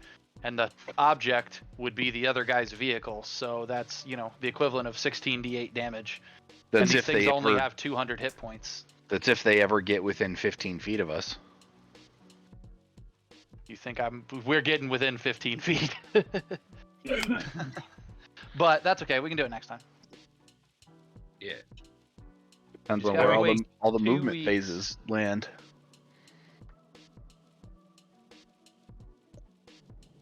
Okay. Yeah, my figuring is just that it's going to be 2 steps of combat. We're going to have to take out the vehicle and then take out the people on the vehicle. So Well- it's feeling like next session is probably going to be nothing but combat, if that's the case.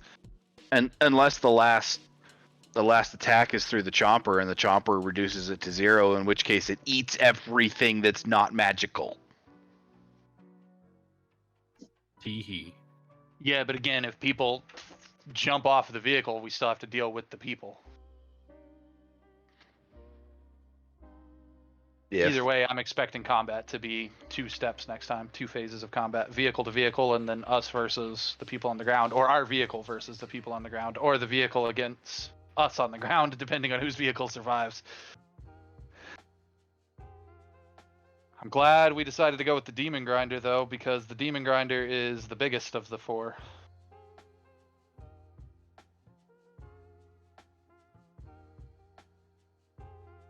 Nice. So I have a request, Mr. Jaime. Will you share a map with me real quick? Like a battle map? Yeah, I rearranged my chat, and I want to see how it shows up. Okay. chat. I rearranged everything, dude.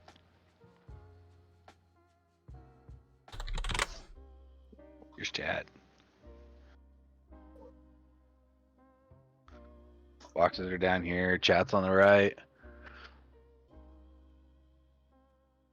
I do too, but see, that's what I wanted to check. I can't have it. Dang it. All right.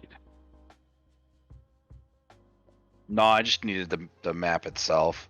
Okay. You can unlock your chat and move it around. So I'd moved it from the left side to the right side. So I was doing the battle map to see if it automatically moved around on full screen, and it doesn't. I still had this empty box where chat used to be. So, it's alright. Okay. Well, I appreciate it. no problem. The hag, Mad Maggie, helped Lulu recover her memories, and set you on a path which will hopefully take you to the Sword of Zariel. But trouble is on the horizon as Ragadraga makes their way beelining towards your demon grinder. Who knows what'll happen? We'll find out next time on Dungeons and Dragons.